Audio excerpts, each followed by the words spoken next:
है। सर कैसे पता चलेगा मैग्नेटिक फील्ड प्रोड्यूस? कोई बात, यहां पर आप मैग्नेटिक नीडल रख दीजिए, नॉर्थ साउथ डायरेक्शन दिखाती है हमको। अगर इस मैग्नेटिक नीडल में डिफ्लेक्शन आ गया मतलब वहां पर मैग्नेटिक फील्ड है। यस, तो करंट फ्लो कराने से चारों तरफ मैग्नेटिक फील्ड बनता है जिससे इसमें डिफ्लेक्शन। अगर यहां पर करंट से मैग्नेटिक फील्ड बनाया जा सकता है तो उल्टा भी तो कर सकते हैं भाई, मैग्नेटिक फील्ड से इलेक्ट्रिक करंट बना दे।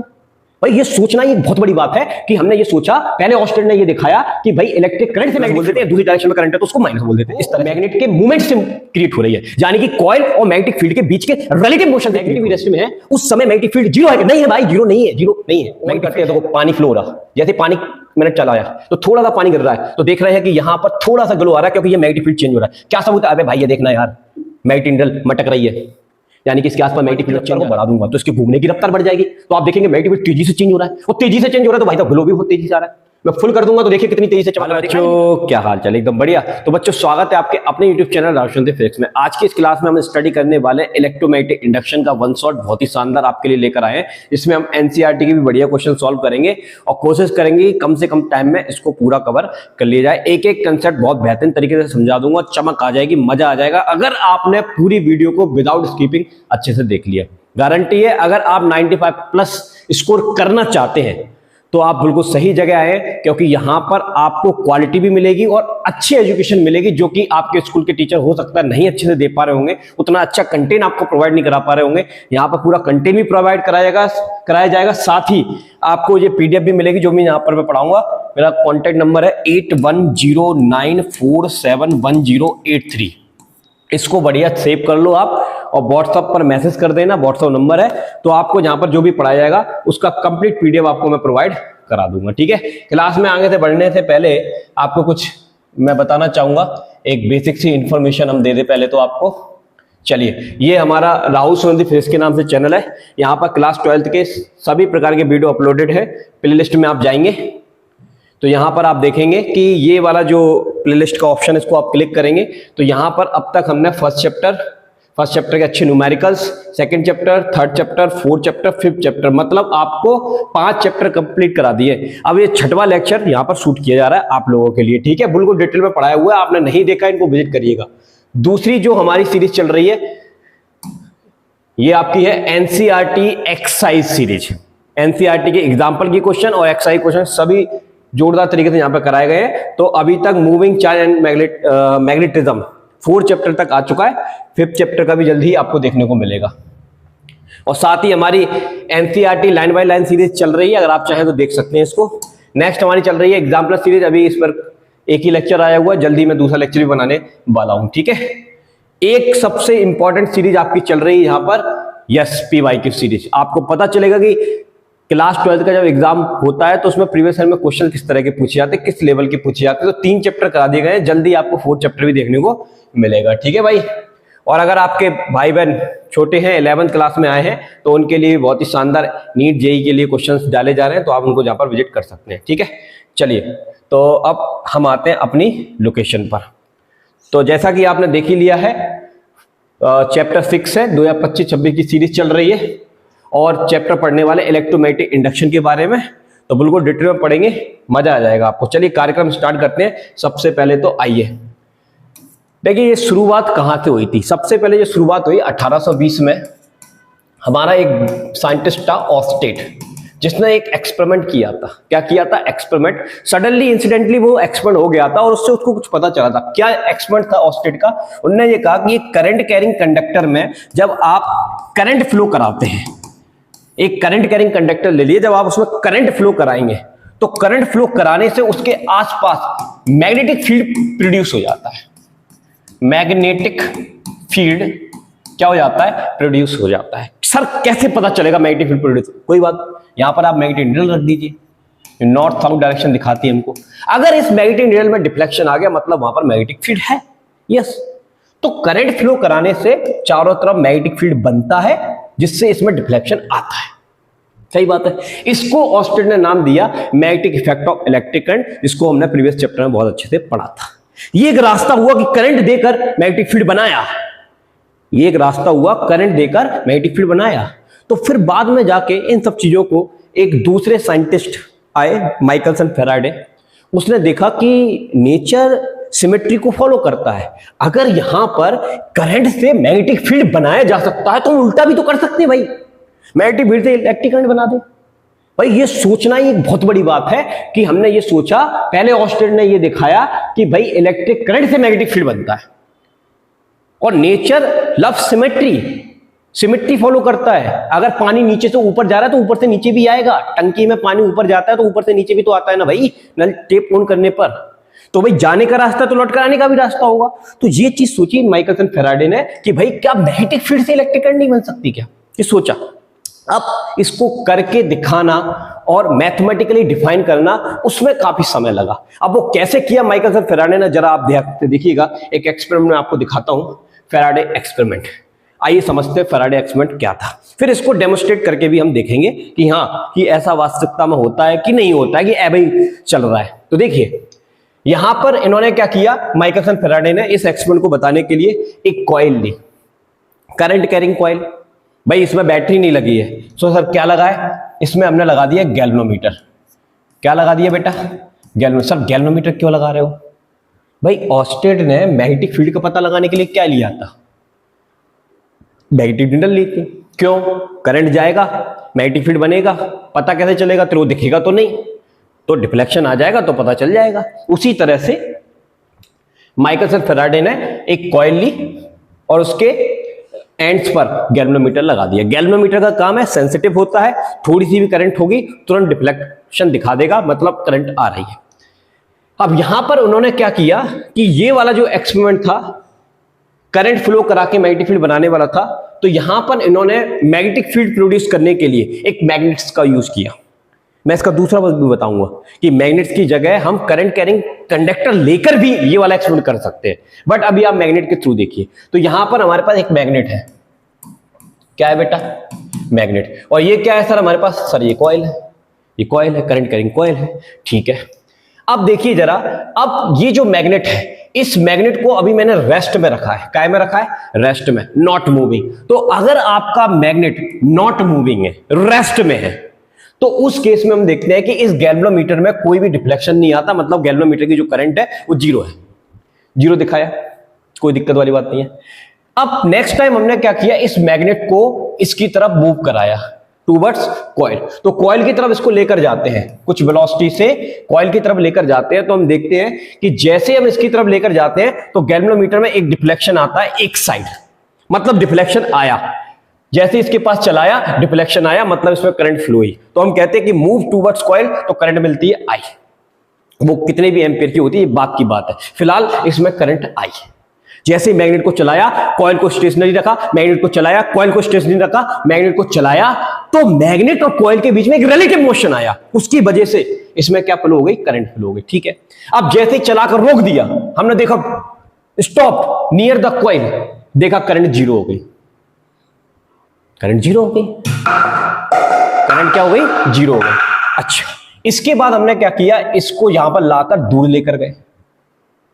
जब दूर लेकर जाते हैं तो हम देखते हैं मूव बैक, तो हम देखते हैं कि फिर से इसमें एक डिफ्लेक्शन आता है, लेकिन उल्टी डायरेक्शन में आता है। अब दूर जाने के कारण रिफ्लेक्शन आया, दूर जाने के कारण रिफ्लेक्शन आया, तो हमने देखा कि इसमें एक और करंट बनती है, उसको हमने माइनस आई लिख दिया। क्यों? क्योंकि एक डायरेक्शन में करंट है तो उसको प्लस बोल देते हैं, दूसरी डायरेक्शन में करंट है तो उसको माइनस बोल देते हैं, इस तरह से देखा।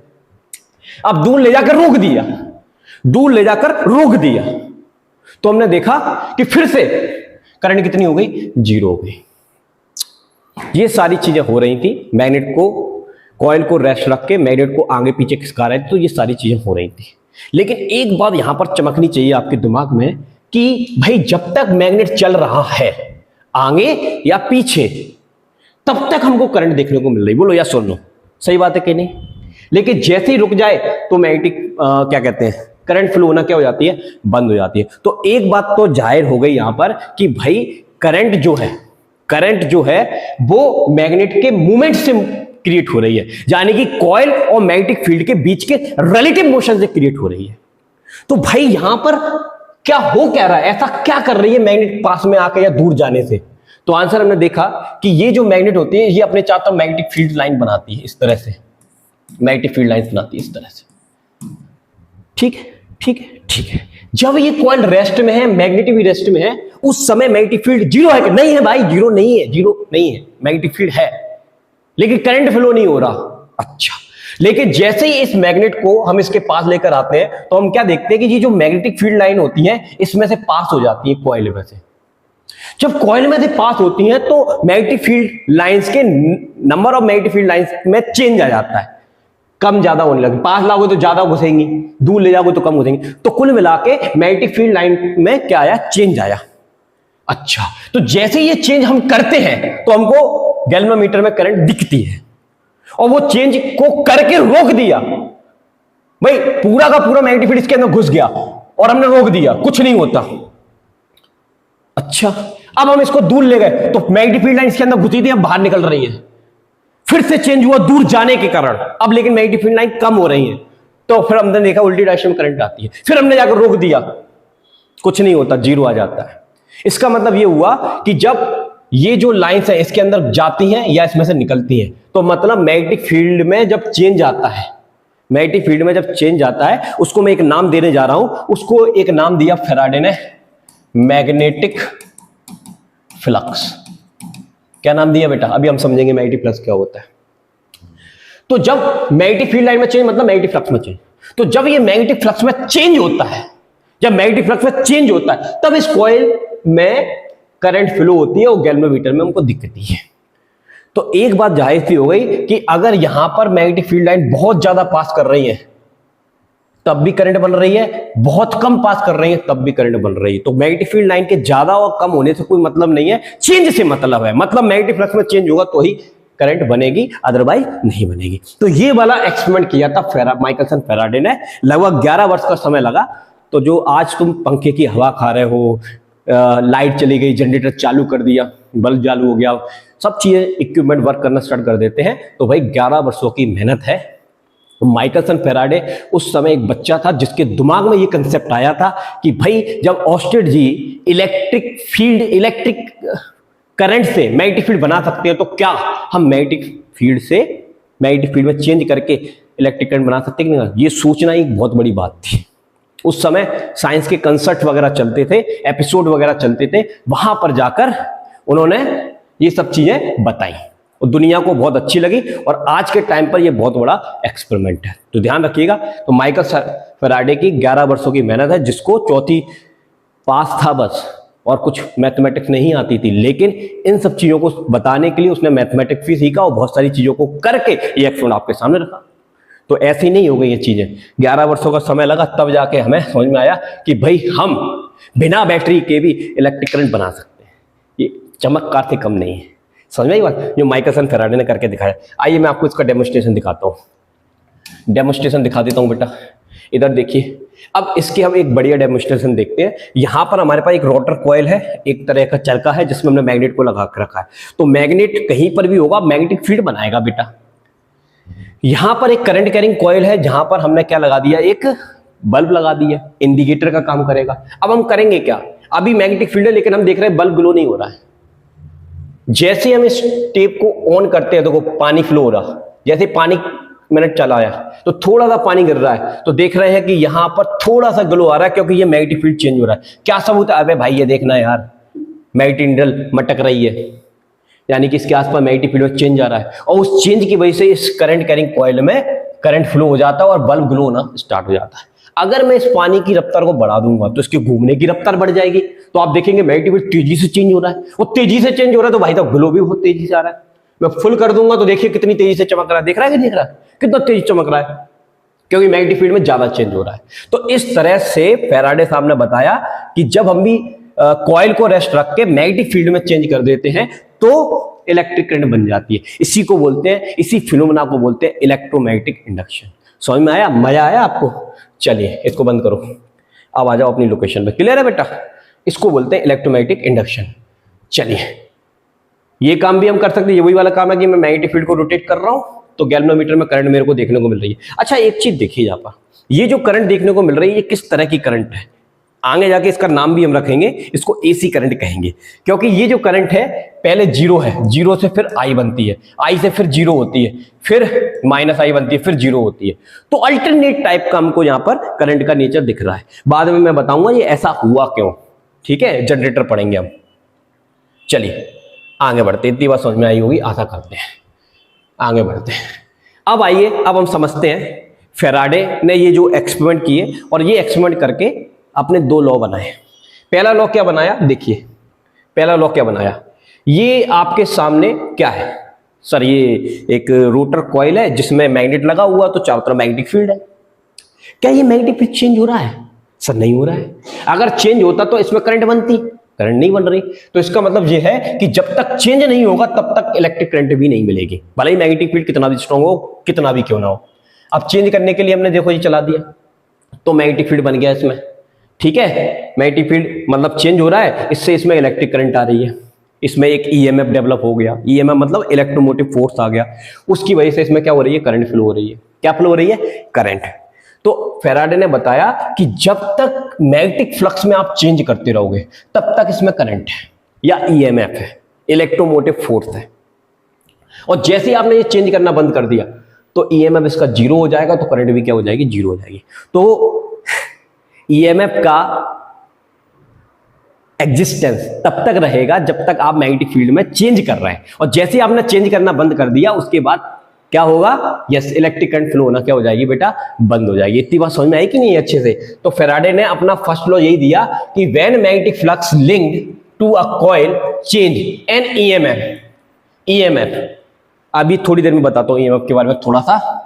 EMF is induce across, induce होने का मतलब हमने बनाया नहीं, अपने आप पैदा हुआ है, अपने आप पैदा हुआ है। Induced EMF across end of the coil if circuit is completed, current flow through it. इसका क्या मतलब है, सुनिए ध्यान से, इसका क्या मतलब है, सुनिए ध्यान से।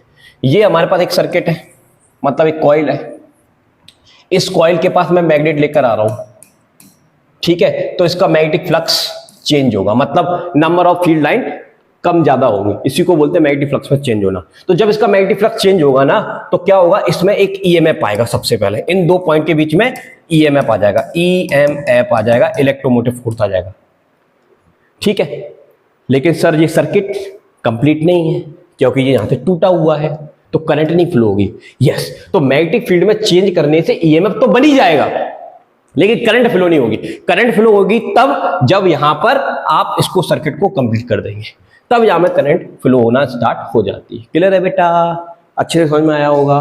तो जब तक क्लोज सर्किट नहीं है तब तक करंट फ्लो नहीं होगी, अदरवाइज ईएमएफ तो बनता ही बनता है क्योंकि आप मैग्नेटिक फील्ड में चेंज ला रहे हैं। तो ये बात याद रखिएगा, ठीक है। चलिए पानी पी लेते हैं पहले थोड़ा सा।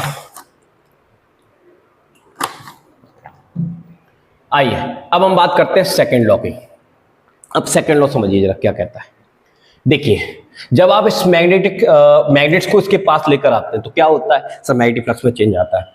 तो ये जो rate of change of magnetic flux है उसको हम लिखेंगे इस तरह से, the rate of change of magnetic flux, ठीक है। क्या बोलेंगे इसको, the rate of change of magnetic flux, ठीक है। The rate of change of magnetic flux का इंडिकेटर इस तरह से लिखते हैं d/dt। तो ये जो rate of change of magnetic flux है it's proportionate to induced EMF, induced EMF in the coil. तो कॉइल में बनने वाले ईएमएफ के क्या होता है, प्रोपोर्शनेट होता है। इसका मतलब ये हुआ कि ये चेंज जितनी तेजी से होगा ईएमएफ उतना तेज बनेगा, ये जितना कम होगा ईएमएफ उतना कम बनेगा, ठीक है। तो मैंने आपको बताया यहां पर, इसको मैं कम कर देता हूं। देखो चेंज कम हो रहा है, देखो स्लो स्लो घूम रहा है, तो ईएमएफ कम है, वोल्टेज कम आ रही है, बल्ब कम ग्लो हो रहा है। थोड़ा सा मैं चेंज करता हूं ज्यादा, तो आप देखेंगे कि देखो बल्ब जो है कितनी तेजी से ग्लो हो रहा है। और चेंज कर दूंगा भाई साहब, देख समझ में आया? तो इसी का मतलब है the rate of change of flux is proportionate to EMF. तो जितना ज्यादा रेट ऑफ चेंज में अंतर आएगा उतना ज्यादा ईएमएफ बनता चला जाएगा, ठीक है बेटा। चल देख इधर, समझ में आई बात? तो ये आपका फैराडे का सेकंड लॉ हो गया। तो दो लॉ दिए उसने। पहला लॉ ये दिया कि जब तक ये चेंज है तब तक ईएमएफ है, और ये चेंज बंद ईएमएफ बंद। और ये EMF the rate of change of magnetic flux के प्रोपोर्शनेट होता है। तो ये रेट जितना ज्यादा होगा ईएमएफ उतना ज्यादा, ये रेट जितना कम होगा ईएमएफ उतना कम होगा, ठीक है बेटा। समझ में आया होगा। अब आगे बात करते हैं, इधर आइए, इधर आ जाइए बेटा। देखिए तो क्या लिखा, the induced EMF is equal to rate of change of magnetic flux linked with a coil. हमने मैग्नेटिक फ्लक्स को मान लिया phi और मतलब phi वो है मैग्नेटिक फ्लक्स जो कॉइल से लिंक्ड है। उसके बाद डी फाई क्या है, डी फाई भी क्या है, चेंज है, कितने टाइम में, dt टाइम में। तो इंड्यूस्ड ईएमएफ जो होगा वो किसके बराबर होगा, E बराबर minus d phi upon dt के बराबर होगा, कि प्रोपोर्शनल का साइन डायरेक्ट के लाइन के वैल्यू 1 मान लेते हैं। चलो अब यहां पर माइनस का क्या मतलब है बेटा, माइनस का क्या मतलब है, माइनस का यहां पर ये मतलब है कि माइनस साइन जो है वो यहां पर एक डायरेक्शन को बता रहा है। क्या बता रहा है, here minus sign so that EMF oppose the change in flux. भाई जो तुमने फ्लक्स बनाया है, जो फ्लक्स तुमने मतलब सॉरी मैंने गलत बोल दिया, मैंने ये बोलना चाहिए था, ये जो ईएमएफ तुमने बनाया है, ये जो तुमने ईएमएफ बनाया है, ये ईएमएफ कैसे बना, फ्लक्स में चेंज की वजह से बना। तो ये ईएमएफ उसी फ्लक्स का चेंज करेगा जिसकी वजह से ये पैदा हुआ। अब ये एक नई चीज आ गई, इसके बारे में ये वाला जो कॉन्सेप्ट है, लेंज नाम के साइंटिस्ट ने इसको सुलझाया था। अभी हम थोड़ी देर में लेंज का एक्सपेरिमेंट पढ़ेंगे, लेंज लॉ भी पढ़ेंगे, तब आपको ये चीज और अच्छे से समझ में आएगी कि भैया माइनस साइन का मतलब डायरेक्शन बताना। वो डायरेक्शन हम कैसे निकालेंगे उसको लेंज लॉ ने बताया था। चलिए उससे पहले हमें एक क्वांटिटी हमें स्टडी करनी है जिसका नाम है मैग्नेटिक फ्लक्स। मैग्नेटिक फ्लक्स याद करिए, अगर आपने मेरा लेक्चर देखा होगा इलेक्ट्रोस्टैटिक फर्स्ट चैप्टर देखा होगा, तो वहां पर मैंने आपको इलेक्ट्रिक फ्लक्स पढ़ाया था। क्या पढ़ाया था, इलेक्ट्रिक फ्लक्स पढ़ाया था। अब इलेक्ट्रिक फ्लक्स का वहां पर हमने जो फॉर्मूला बनाया था, फाई ई बराबर ई ए कॉस थीटा, सेम फॉर्मूला यहां पर मैग्नेटिक फ्लक्स का है। यहां पर ई इलेक्ट्रिक फील्ड हुआ करता था, ए एरिया हुआ करता था, theta angle between area vector and electric field हुआ करता था। सेम थिंग यहां पर हमने लगाई मैग्नेटिक फ्लक्स का फॉर्मूला बनाने के लिए, बस फाई बी लिख देंगे। यहां पर मैग्नेटिक फील्ड की जगह बी आ जाएगा, एरिया ए आ जाएगा और कॉस थीटा आ जाएगा। ठीक है, चूंकि यहां पर मैग्नेटिक फील्ड और एरिया वेक्टर का मल्टीप्लिकेशन में क्या है, कॉस है, और कॉस आपका स्केलर प्रोडक्ट होता है। तो याद रखना मैग्नेटिक फ्लक्स भी आपकी एक स्केलर क्वांटिटी है, इलेक्ट्रिक फ्लक्स भी आपकी स्केलर क्वांटिटी और मैग्नेटिक फ्लक्स भी आपकी स्केलर क्वांटिटी है। ठीक है बेटा। अच्छा यहां पर बी क्या है, मैग्नेटिक फील्ड है बेटा, मैग्नेटिक फील्ड है। ए क्या है सर, एरिया है। थीटा क्या है, same thing angle between area vector and magnetic field. ठीक है, अब इसका क्या चक्कर है, एरिया वेक्टर देख इधर, ये मान ले मैग्नेटिक फील्ड की डायरेक्शन है दिस वे, इस तरह से। ये किसकी डायरेक्शन है बेटा, मैग्नेटिक फील्ड डायरेक्शन है। अब तुमने यहां पर एक एरिया रख दिया, एरिया मतलब एक सरफेस को आपने यहां पर पुट कर दिया जिसके पास एरिया है। अब एरिया वेक्टर हम लेते हैं तो एरिया वेक्टर की डायरेक्शन परपेंडिकुलर होती है, सरफेस के परपेंडिकुलर होती है, और यही मैग्नेटिक फील्ड की डायरेक्शन है। तो अभी एरिया वेक्टर और मैग्नेटिक फील्ड के बीच में एंगल कितना है सर, 0 डिग्री। अब दो बात समझिए, यहां पर जो एरिया है वो मैग्नेटिक फील्ड के साथ कितना एंगल बना रहा है, 90 डिग्री। लेकिन इस एरिया का जो एरिया वेक्टर वो मैग्नेटिक फील्ड के साथ कितना एंगल बना रहा है, 0 डिग्री। दोनों में मतलब समझिए, आपने एक एरिया को मैग्नेटिक फील्ड में परपेंडिकुलर रखा है, मैग्नेटिक फील्ड के परपेंडिकुलर एरिया को रखा है, लेकिन एरिया वेक्टर की डायरेक्शन सरफेस के परपेंडिकुलर होती है। तो हमें जो एंगल देखना होता है वो मैग्नेटिक फील्ड और एरिया के बीच का देखना होता है, ना कि मैग्नेटिक फील्ड और सरफेस का देखना होता है। क्लियर है बेटा। तो इस केस में थीटा 0 आएगा, तो फॉर्मूला होता है तेरा बी ए कॉस थीटा, और थीटा की वैल्यू 0, यानी कि तेरा फ्लक्स कैसा आ जाएगा, मैक्सिमम। तो फ्लक्स मैक्सिमम कब होता है, जब आपका मैग्नेटिक फील्ड एरिया वेक्टर कैसा हो, पैरेलल। दिख रहा है कि नहीं दिख रहा है आपको, समझ में आया होगा। अब मान लो यही मैग्नेटिक फील्ड की डायरेक्शन है बेटा, यही मैग्नेटिक फील्ड की डायरेक्शन है बी वेक्टर, और ये रहा आपका एरिया, ऐसे लेट गया पैरेलल, सरफेस मैंने मैग्नेटिक फील्ड के पैरेलल रख दी, तो एरिया वेक्टर तो परपेंडिकुलर हो गया। तो उस केस में मैग्नेटिक फील्ड के साथ कितना एंगल बनाएगा, 90 डिग्री का एंगल बनाएगा, और 90 डिग्री का एंगल बनाएगा तो फ्लक्स क्या हो जाएगा, मिनिमम हो जाएगा, मतलब 0 हो जाएगा। कितना हो जाएगा बेटा, 0 हो जाएगा। ठीक है, तो फ्लक्स मैक्सिमम तब होता है जब मैग्नेटिक फील्ड और एरिया वेक्टर के बीच एंगल 0 डिग्री हो, और फ्लक्स मिनिमम तब होता है जब एरिया वेक्टर और मैग्नेटिक फील्ड के बीच एंगल 90 डिग्री हो। बात समझ में आई, अच्छे से आ गई होगी। आइए अब इसकी डेफिनेशन समझ लेते हैं। The total number of magnetic lines of force passing perpendicular, word क्यों लिखा है देखिए इधर, क्योंकि ये जो मैग्नेटिक फील्ड लाइन है वो सरफेस के परपेंडिकुलर पास कर रही है ताकि एरिया वेक्टर मैग्नेटिक फील्ड का एंगल 0 डिग्री बना ले, तभी फ्लक्स मिलता है भाई, तभी फ्लक्स मिलता है। तू सामने खड़ा हो गया ऐसे, सामने से पानी मारूंगा गीला कर देगा तेरे को। अगर पानी की करंट के डायरेक्शन में तेरे को मैं ऐसे ना खड़ा करके ऐसे लेटा दूं तो पानी तेरे ऊपर से निकल जाएगा ना भाई, तो तेरे को बैट ही नहीं कर पाएगा, वो गीला ही नहीं कर पाएगा। समझ इस बात को। वैसे ही मैग्नेटिक फील्ड लाइंस है, ये आ रही है तेरे में पड़ेंगी, अटैच हो गई। अब तू ऐसे लेट जाएगा तो तेरे ऊपर से निकल जाएगी, तेरे से अटैच ही नहीं हो पाएंगी, तो फ्लक्स तो 0 हो जाएगा भाई। ठीक है। The total number of magnetic field line passing perpendicular to a surface place in a magnetic field it's called magnetic flux. ठीक है, दोनों चीजें बताई। कब सरफेस परपेंडिकुलर होता है मैग्नेटिक फील्ड के तो फ्लक्स मैक्सिमम आता है, और पैरेलल होता है तो मिनिमम आता है। क्योंकि इस समय एंगल कितना है 90 डिग्री, इस समय एंगल कितना है बेटा थीटा इक्वल टू 90 डिग्री, और इस समय एंगल कितना है theta equal to 0 degree. Clear है। ये फॉर्मूला है डॉट प्रोडक्ट के फॉर्म में, कॉस हटा दोगे तो डॉट लग जाएगा, कॉस ले आओगे तो वापस डॉट हट जाएगा। ठीक है, ये मैंने बताया। अच्छा, दूसरी बात, मैग्नेटिक फ्लक्स का यूनिट देखिए, साइंटिस्ट के नाम पर वेबर होता है एसआई यूनिट, और मैक्सवेल इसका सीजीएस यूनिट होता है। ठीक है, और डायमेंशन हम निकाल सकते हैं इसका उपयोग करके, मैग्नेटिक फील्ड और एरिया वेक्टर का फॉर्मूला रख के, डायमेंशनल फॉर्मूला रख के इसकी डायमेंशन निकालोगे तो ये आ जाएगी ml2 t-2 a-1। ठीक है। अब एक खास बात देखिए, मैग्नेटिक फ्लक्स के हम और भी यूनिट बना सकते हैं। जैसे बेसिक फॉर्मूला क्या है, b इंटू ए, क्योंकि कॉस थीटा 0 है, कॉस 0 की वैल्यू 1, तो ये आ गया।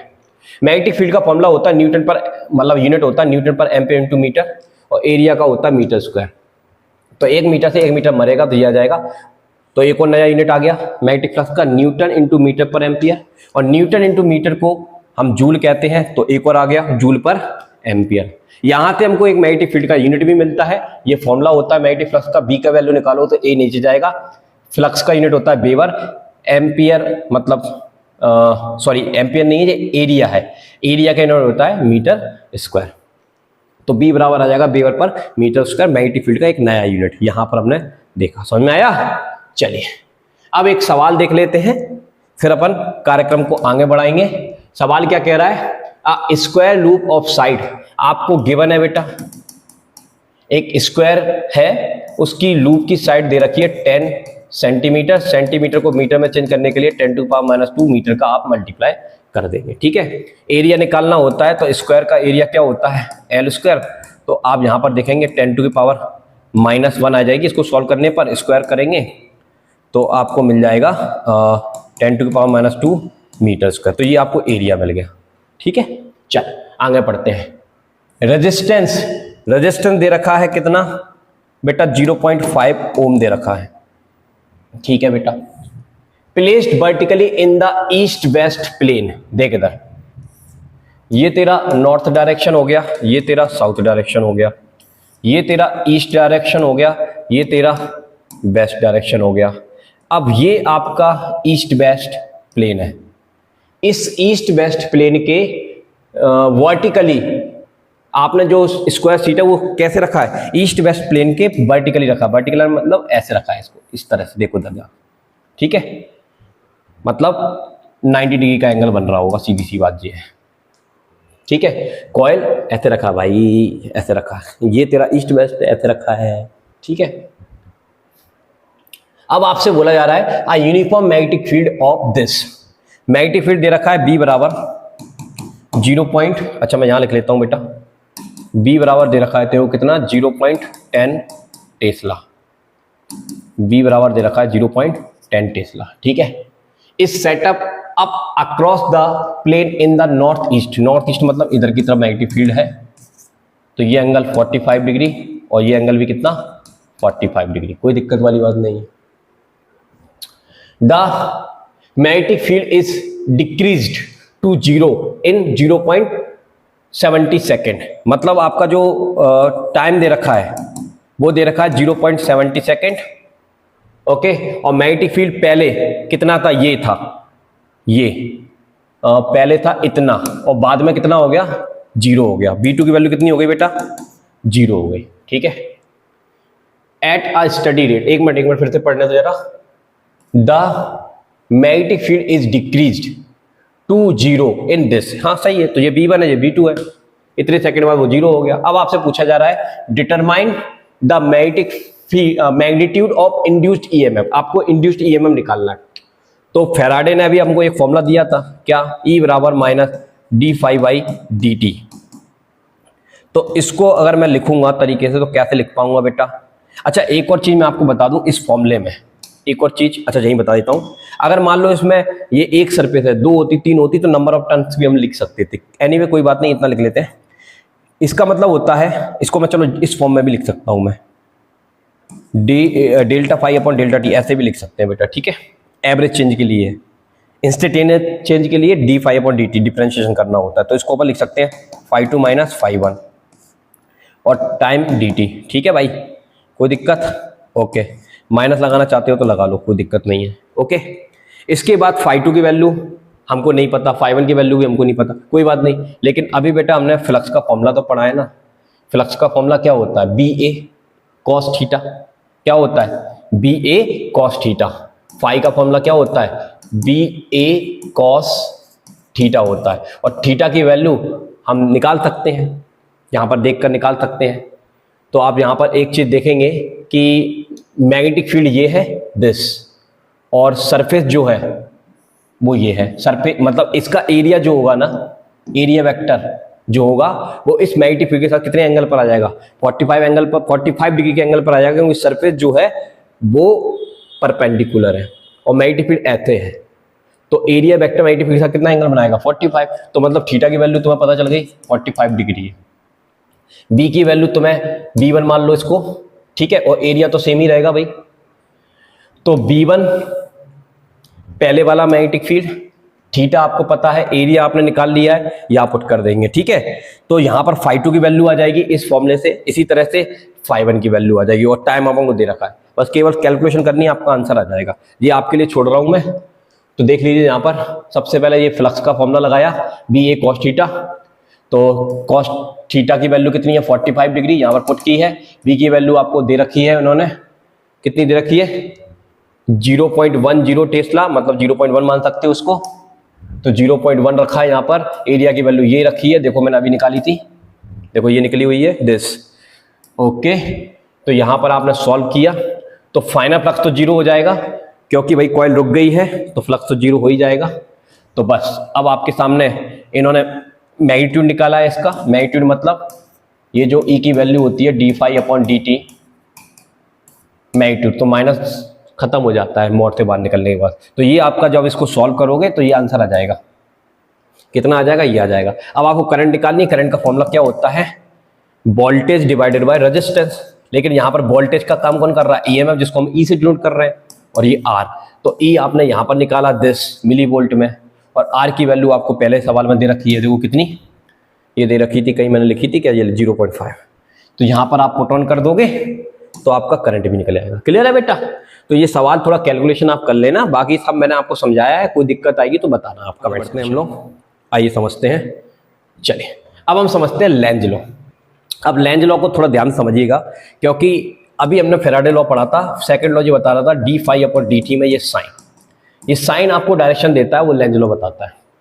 अब लेंज लॉ का क्या कहना है, ध्यान सुनना। अकॉर्डिंग टू लेंज लॉ ये कहता है the direction of induced electric current या फिर EMF। ये जो EMF है, EMF की वजह से करंट बनती है, तो दोनों के बारे में बात की जा रही है। तो लेंज लॉ ने बताया कि the direction of induced electric current या EMF will be such as required to oppose the change in magnetic flux. इसका क्या मतलब है? इसका ये मतलब है कि फ्लक्स में चेंज की वजह से आपका EMF बना है, तो वो EMF, इंड्यूस्ड EMF, उसी फ्लक्स के चेंज का क्या करेगा? अपोज करेगा।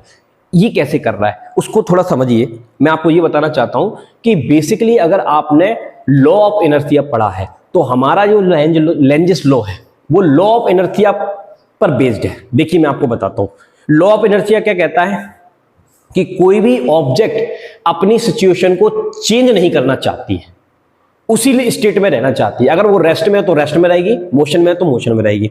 तो अभी हमारे पास यहां पर मान लीजिए ये एक सरफेस है, ठीक है।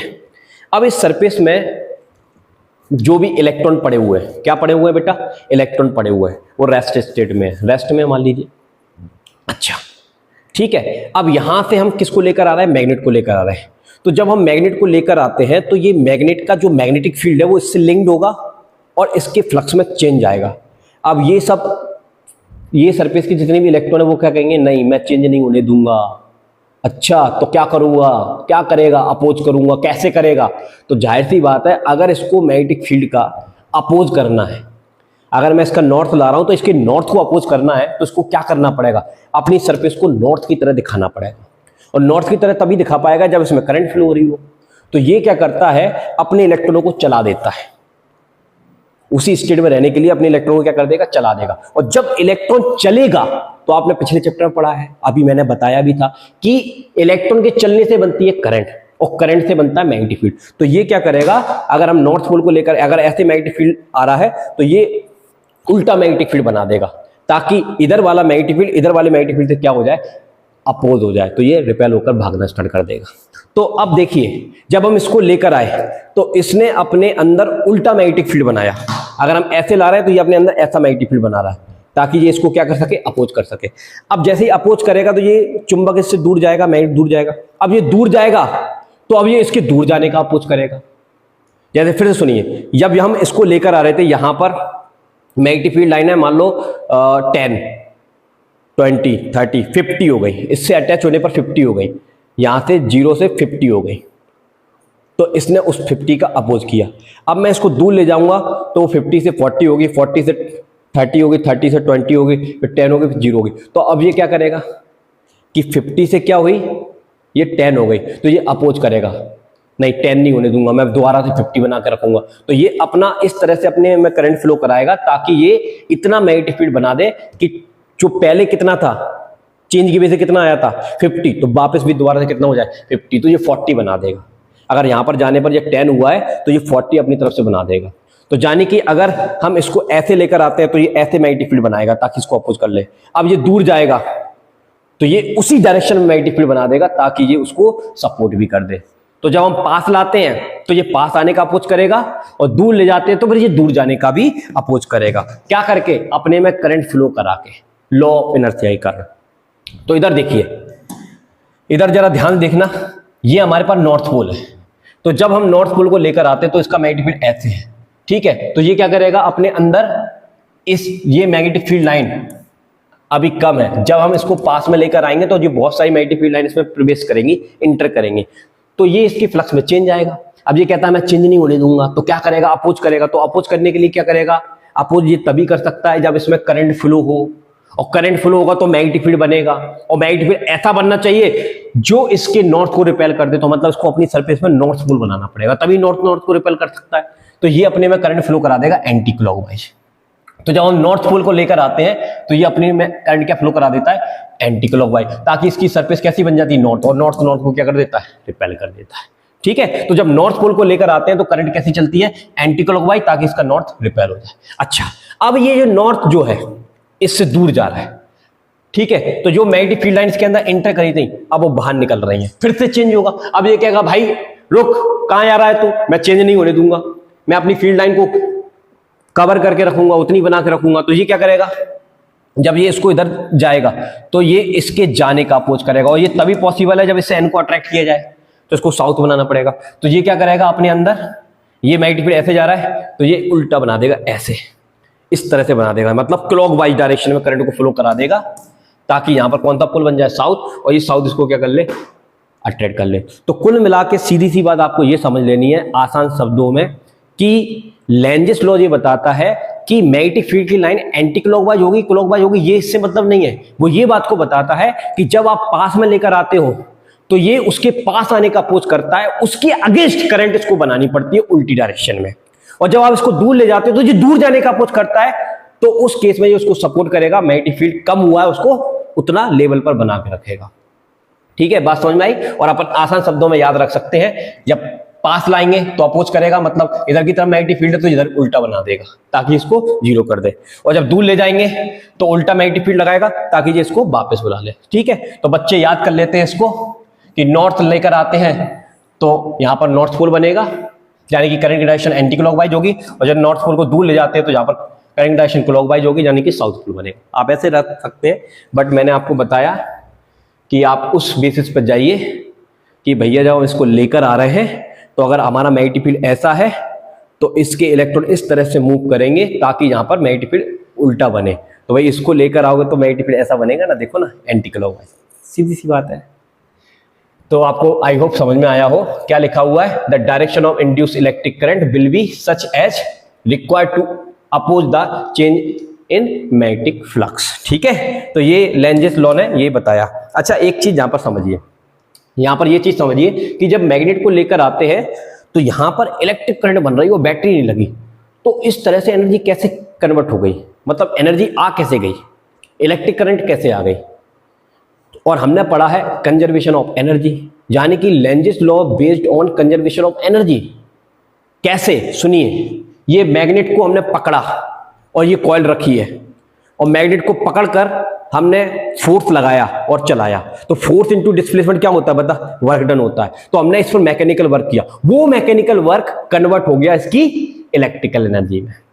ठीक है, तो आप ये मत समझिए कि अपने आप एनर्जी क्रिएट कर रहे हैं हम, यहां अपने आप एनर्जी क्रिएट नहीं हो रही। कंजर्वेशन ऑफ एनर्जी लॉ है कि एक एनर्जी कन्वर्ट होती है दूसरी एनर्जी में, तो यहां पर मैकेनिकल एनर्जी कन्वर्ट हुई है इलेक्ट्रिकल एनर्जी में, ध्यान रखिएगा। ठीक है, लेंजेस लॉ में। ओके, बात समझ में आई होगी। अब लेंजेस लॉ पर बेस्ड एक सवाल है एनसीईआरटी का, इसको जरा देख लीजिए। यहां पर आपके सामने क्या है सर, यहां पर एक एरिया है ABCD, जिसको हम इस मैग्नेटिक फील्ड में लेकर आ रहे हैं, और ये मैग्नेटिक फील्ड कैसा है, क्रॉस है। क्रॉस का मतलब होता है मैग्नेटिक फील्ड अंदर की तरफ है। अब देखिए मैग्नेटिक फील्ड अंदर की तरफ है, और ये मान लीजिए मेरा फोन है, ये मेरा फोन है, ये मैग्नेटिक फील्ड अंदर की तरफ है, और ये मेरा फोन है। फोन का शेप आप देख सकते हैं इसी तरह का। ये मैग्नेटिक फील्ड लाइन है, तो ये इसके अंदर घुसेगा तो इसको काटेगा, क्या करेगा, कट करेगा, यानी कि इसके मैग्नेटिक फ्लक्स में, इस कॉइल के मैग्नेटिक फ्लक्स में क्या आएगा, या इस सरफेस के मैग्नेटिक फ्लक्स में क्या आएगा, चेंज आएगा। और लेंजेस लॉ क्या कहता है, इस चेंज की डायरेक्शन इस टाइप से होगी कि वो उस चेंज का अपोज करेगा। तो अब मेरे को ये बताइए, जब ये इसके अंदर घुस रहा है तो इसका मैग्नेटिक फ्लक्स घट रहा है कि बढ़ रहा है, यस, मैग्नेटिक फ्लक्स इसका इंक्रीज हो रहा है, मैग्नेटिक फ्लक्स का इंक्रीज हो रहा है। तो ये क्या चाहेगा, डिक्रीज हो। और मैग्नेटिक फ्लक्स का फॉर्मूला क्या होता है, बी होता है, मतलब इसका एरिया इसके अंदर जितना ज्यादा जाएगा उतना ज्यादा फ्लक्स में चेंज आएगा। तो मैग्नेटिक फील्ड बढ़ रहा है इसका, तो ये क्या चाहेगा कि लेंजेस लॉ से ये क्या चाहेगा कि मैग्नेटिक फील्ड इसका कम हो जाए। तो कम हो जाए तो ये क्या करेगा, इसकी उल्टी डायरेक्शन में इसमें मैग्नेटिक फील्ड बना देगा। तो अब जरा ध्यान सुनना, यहां पर देखो अंदर की तरफ है मैग्नेटिक फील्ड, अंदर की तरफ है ना, मतलब ऐसे है, दिस, इस तरह से क्लॉकवाइज है। अरे भाई क्रॉस का मतलब क्या है, अंदर की तरफ मैग्नेटिक फील्ड है, तो अंदर की तरफ मैग्नेटिक फील्ड कैसे हो सकता है, अंगूठा अंदर की तरफ जाना चाहिए, मतलब ऐसे जा रही है, ऐसी करंट फ्लो होगी तब अंदर की तरफ होगा। तो भाई जब ऐसी करंट फ्लो कराएगा तो अंदर की तरफ आएगा, तो मैग्नेटिक फ्लक्स की वजह से इसका बी बढ़ जाएगा, और ये चाहता है लेंजेस लॉ से बी ना बढ़े, तो इसको उल्टी डायरेक्शन में करंट बनानी पड़ेगी, लेकिन बाहर की तरफ। तो बाहर की तरफ करंट बनानी पड़ेगी, मतलब इसको ऐसे करंट बनानी पड़ेगी, तो करंट फ्लो होगी this this this and this. तो जब ये इसके अंदर इंटर करेगा तो मैग्नेटिक फील्ड कम करने के लिए, भाई ऐसा मैग्नेटिक फील्ड है तो इसको अपोज करने के लिए ऐसा बनाना पड़ेगा, तो करंट एंटी क्लॉकवाइज जाएगी। तो एंटी क्लॉकवाइज जाएगी तो बाहर की तरफ मैग्नेटिक फील्ड बनेगा, जो इस क्रॉस को क्या कर देगा, कम कर देगा, यानी कि डॉट आएगा। कैसा मैग्नेटिक फील्ड बनाना है, डॉट। और डॉट तभी बन सकता है जब करंट ऐसे जा रही हो, दिस वे। तो करंट जाएगी सी से डी, फिर डी से ए, फिर ए से बी, इस तरह से। ये आंसर हो जाएगा इसका। क्या आंसर हो जाएगा बता, चल, सी से डी, फिर डी से ए, फिर ए से बी, फिर वापस सी, इस तरह से हो जाएगा। इसी तरह से आप इधर आइए। अब ये जो आपका एक तरह से ट्रायंगल है, इसको हम v वेलोसिटी से बाहर ले जा रहे हैं। तो जब इसका एरिया इस मैग्नेटिक फील्ड में से बाहर निकलेगा तो एरिया घटेगा तो फ्लक्स भी घटेगा। अब लेंजेस लॉ क्या कहता है, नहीं मैं नहीं घटने दूंगा, इसका मैग्नेटिक फील्ड नहीं घटने दूंगा। तो नहीं घटने देगा तो क्या करेगा, उसी की डायरेक्शन मैग्नेटिक फील्ड बनाएगा। तो भाई अंदर की तरफ मैग्नेटिक फील्ड है, मतलब इस डायरेक्शन में है, और इसी डायरेक्शन में मैग्नेटिक फील्ड बने रहे, सपोर्ट करे, तो भाई साहब इसको करंट भी ऐसे फ्लो करानी पड़ेगी, क्लॉकवाइज, दिस वे, ऐसे ऐसे। तो मतलब बी से सी, सी से बी, फिर बी से ए, इस तरह से करंट फ्लो होगी, दिस वे। क्लियर है, लिख देता हूं यहाँ पर, ए से सी और सी से बी। ठीक है, अब इसका आंसर आप खुद बता सकते हैं कि ये इसको हम दूर ले जाएंगे तो क्या स्टेट बनेगी। क्लियर है, बढ़िया सवाल था, समझ में आया होगा लेंज लॉ के बेसिस पर। अब आइए, अब हम समझते हैं एक चीज के बारे में, एक नई चीज समझते हैं। आइए अब हम पढ़ने जा रहे हैं मोशनल इलेक्ट्रोमोटिव फोर्स क्या होता है। मोशन के कारण भी हम इलेक्ट्रोमोटिव फोर्स क्रिएट कर सकते हैं, ईएमएफ क्रिएट कर सकते हैं मोशन के कारण। कैसे, आइए समझते हैं। जैसे कि हमारे पास एक अरेंजमेंट है, दिस इज द अरेंजमेंट। एक तार है हमारे पास इस तरह से, ठीक है, इसमें हमने एक रॉड लगा दी, ये हमारा एक तरह से सोर्स है बेटा। क्या है, सोर्स है, जिसमें हम ईएमएफ लाना चाहते हैं, और ईएमएफ की वजह से करंट फ्लो होती है। ठीक है बेटा, अब यहां पर चारों तरफ हमने मैग्नेटिक फील्ड मान लिया, अंदर की तरफ है, क्रॉस का मतलब अंदर की तरफ मैग्नेटिक फील्ड है। ठीक है, अंदर की तरफ मैग्नेटिक फील्ड है, तो अंदर की तरफ मैग्नेटिक फील्ड है। ये रॉड ऐसे चलेगा तो इसको काटेगा, और काटेगा तो फ्लक्स में चेंज आएगा। अगर मान लो ये रॉड है ऐसे, और इसी डायरेक्शन में मैग्नेटिक फील्ड रख देता और रॉड को चलाता, तो ये इसको काट नहीं पाता। कहने का मतलब ये सब्जी तो काटा होगा ना तुमने कभी। सब पालक को मैंने ऐसे रखा, मूली को ऐसे रखा, और नाइफ को ऐसे चलाया परपेंडिकुलर, तो कटेगा। अब मैं ऐसे पालक को रखूंगा, ऐसे चलाऊंगा, तो बीच में से निकल जाएगा, नहीं कटेगा। तो आप वही सब्जी वाला कार्यक्रम यहाँ पर लगा सकते हैं कि भैया मैग्नेटिक फील्ड अंदर की तरफ है, तो रॉड को ऐसे चलना पड़ेगा, तभी उसको काट पाएगी, तभी इसके फ्लक्स में चेंज आएगा, और फ्लक्स में चेंज आएगा तो फैराडे लॉ कहता है भाई ईएमएफ बनेगा, और सर्किट कंप्लीट होगा तो करंट भी फ्लो होगी। That's all. आइए समझते हैं। तो मान लो इसकी लेंथ L है और ब्रेथ X है, तो एरिया कितना हो गया भाई, इनिशियल एरिया हो जाएगा इसका X इंटू एल, और X इंटू एल के कारण जो फ्लक्स का फॉर्मूला है उसको φ1 मान लेता हूं, तो वो फॉर्मूला क्या आ जाएगा, BA और BA, ठीक है। और A की वैल्यू कितनी दे रखी है, A की वैल्यू दे रखी है X इंटू एल, तो ये फ्लक्स आ जाएगा आपका φ1, ठीक है, ओके। अब दूसरी बात, अब हमने क्या किया, इसको भी वेलोसिटी से इसको चला दिया, मतलब इसको शिफ्ट करके हम यहां पर ले आए, तो इसमें थोड़ा सा डिस्प्लेसमेंट हमने कितना कर दिया, dx। तो भाई लेंथ तो वही है, लेकिन ब्रेथ इसकी चेंज हो गई, x से बढ़कर x प्लस dx हो गई, तो इसका एरिया चेंज होगा कि नहीं होगा, उसका एरिया चेंज होगा। तो नया फ्लक्स क्या मिलेगा, φ2 कितना मिलेगा, bx plus dx multiply l, ये मिलेगा ब्रेथ इंटू लेंथ, ठीक है। तो फ्लक्स में चेंज निकालेंगे, फ्लक्स में चेंज कैसे निकालते हैं, φ2 माइनस φ1, ये फ्लक्स में चेंज है डेल्टा फाई, ठीक है। तो φ2 की वैल्यू ये दे रखी है, bx plus dx into L, minus φ1 की वैल्यू वो दे रखी है bxl। तो जब आप इसका मल्टीप्लाई करोगे तो bx इंटू एल ये कैंसिल हो जाएगा इससे, तो मुझे मेरे हिसाब से आना चाहिए b dx इंटू एल, ये आ जाएगा, तो d फाई इतना आ जाएगा। अब इस चेंज में कुछ टाइम लगा होगा, वो टाइम हम मान लेते हैं dt, ठीक है। तो अब हम क्या करेंगे, फैराडे सेकंड लॉ लगाएंगे। तो फैराडे सेकंड लॉ क्या कहता है, डेल्टा फाई बटा डेल्टा टी, ये होता है। तो डेल्टा फाई की वैल्यू कितनी आई बेटा, बताओ, डेल्टा फाई की वैल्यू आ गई आपकी बी डी एक्स एल। अच्छा, मैं इसको डी टी फी टी के फॉर्म में लिख लेता हूँ, थोड़ा सा कंफ्यूजिंग नहीं रहेगा। तो यहाँ पर भी हम इसको डी मान लेते हैं, क्या दिक्कत है, डी फाई, ठीक है। तो यहाँ पर हमारे पास बी डी एक्स एल बटा डी टी। अब डी एक्स बटा डी टी वेलोसिटी को इंडिकेट करता है, the rate of change of displacement with respect to time velocity. तो बी बी एल ये आ जाएगा तुम्हारा ईएमएफ, इसी को बोलते हैं मोशनल ईएमएफ। इसका मैग्नीट्यूड लिखोगे तो मैग्नीट्यूड आ जाएगा बी बी एल दिस। और अगर मान लो कंडक्टर का कुछ रेजिस्टेंस है तो करंट का फॉर्मूला होता है ईएमएफ बटा आर, तो करंट की वैल्यू आ गई बी बी एल बटा आर दिस, ये आ जाएगा। क्लियर है बेटा। अब मैं आपको इसका एक्चुअल डेरिवेशन दिखा देता हूँ, ये मैंने समझाया आपको, ये इसका डायग्राम है इस तरह से। तो हमने लिखा initial area present in the field this, और मैग्नेटिक फ्लक्स निकाल लिया।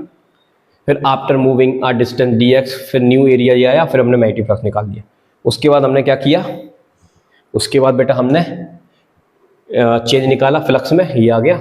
उसके बाद सेकेंड लॉ लगाया, सॉल्व किया, ये आ गया। कोई दिक्कत वाली बात नहीं है, ये करंट निकल आएगी, ये करंट है। अब बात आती है ये जो मोशनल ईएमएफ होता है, इसकी डायरेक्शन हम कैसे निकालेंगे। तो डायरेक्शन आप देखिएगा कैसे निकालेंगे। आपने पहले रूल्स पढ़े हुए थे, आपने लेफ्ट हैंड रूल पढ़ा हुआ था, फ्लेमिंग लेफ्ट हैंड रूल क्या बताता, वहां पर हमको पता था मैग्नेटिक फील्ड करंट, तो हम फोर्स निकालते थे, मतलब दो क्वांटिटी गिवन थी, तीसरी चीज हम निकाल लिया करते थे। ठीक है, अब यहां पर हमको क्या पता है, यहां पर फोर्स हम लगाएंगे जिससे वेलोसिटी आएगी, तो हमको वेलोसिटी मतलब फोर्स की डायरेक्शन वेलोसिटी है, तो यहां पर हमको वेलोसिटी पता होगी, मैग्नेटिक फील्ड पता होगा, हमको करंट की डायरेक्शन निकालनी पड़ेगी। तो ध्यान सुनना, पहले मैं आपको याद दिलाता हूं, इधर देखिए left hand rule, father mother child law, force magnetic field current. अगर करंट इधर है मैग्नेटिक फील्ड इधर है तो फोर्स ऊपर लगेगा। अब इधर आ जाओ, ये राइट है मेरा, ये राइट हैंड है, तो राइट हैंड में ये काम देखिए, फोर्थ फिंगर क्या काम कर रही है, मैग्नेटिक फील्ड, यहां पर भी fourth finger magnetic field, middle finger current, यहां पर भी करंट, और ये थंब फोर्स बताता था, यहां पर थंब फोर्स ही बताएगा, लेकिन वो फोर्स से वेलोसिटी आ रही, तो ये वेलोसिटी, तो ये वेलोसिटी की डायरेक्शन हो गई, ये मैग्नेटिक फील्ड की डायरेक्शन हो गई, और ये करंट की डायरेक्शन हो गई। आ जाओ अप्लाई करते हैं, अप्लाई करते हैं। अब देखिए ये वेलोसिटी इधर है, मतलब ये रॉड इधर की तरफ जा रहा है, ठीक है बेटा, और मैग्नेटिक फील्ड कहां है, अंदर की तरफ। देख लेफ्ट राइट हैंड रूल लगा रहा हूं, राइट हैंड रूल है, ये लेफ्ट हैंड नहीं है, राइट हैंड, करंट की डायरेक्शन निकालने के लिए राइट हैंड।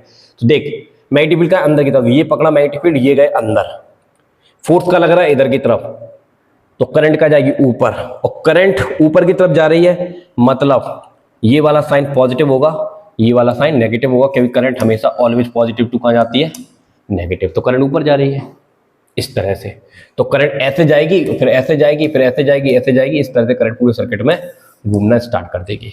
अब यहां पर हमारे दिमाग में एक सवाल आता है कि देखिए जरा ध्यान से, कि प्लस से करंट चलती है, ठीक है, तो नेगेटिव से करंट क्यों निकल रही है, फिर प्लस में क्यों घुस रही है, तो ये तो कंसेप्ट गलत हो गया। हमने तो सुना है कि करंट की डायरेक्शन ऑलवेज पॉजिटिव से नेगेटिव होती है, और यहां पर तो नेगेटिव से पॉजिटिव, ये कैसे हो गया। तो आइए इसको थोड़ा मैं समझाता हूं। आपने सेल का कंसेप्ट पढ़ा था बेटा, सेल के कंसेप्ट में ये रॉड है और ये एक और रॉड है, यहां पर कॉपर की रॉड हुआ करती थी, जिंक की रॉड हुआ करती थी, यहां पर बाहर हमारा सर्किट है, इस तरह से ये कनेक्टेड है, ठीक है। तो एक बात याद रखना, कॉपर पर पॉजिटिव टर्मिनल रहता था, जिंक पर नेगेटिव।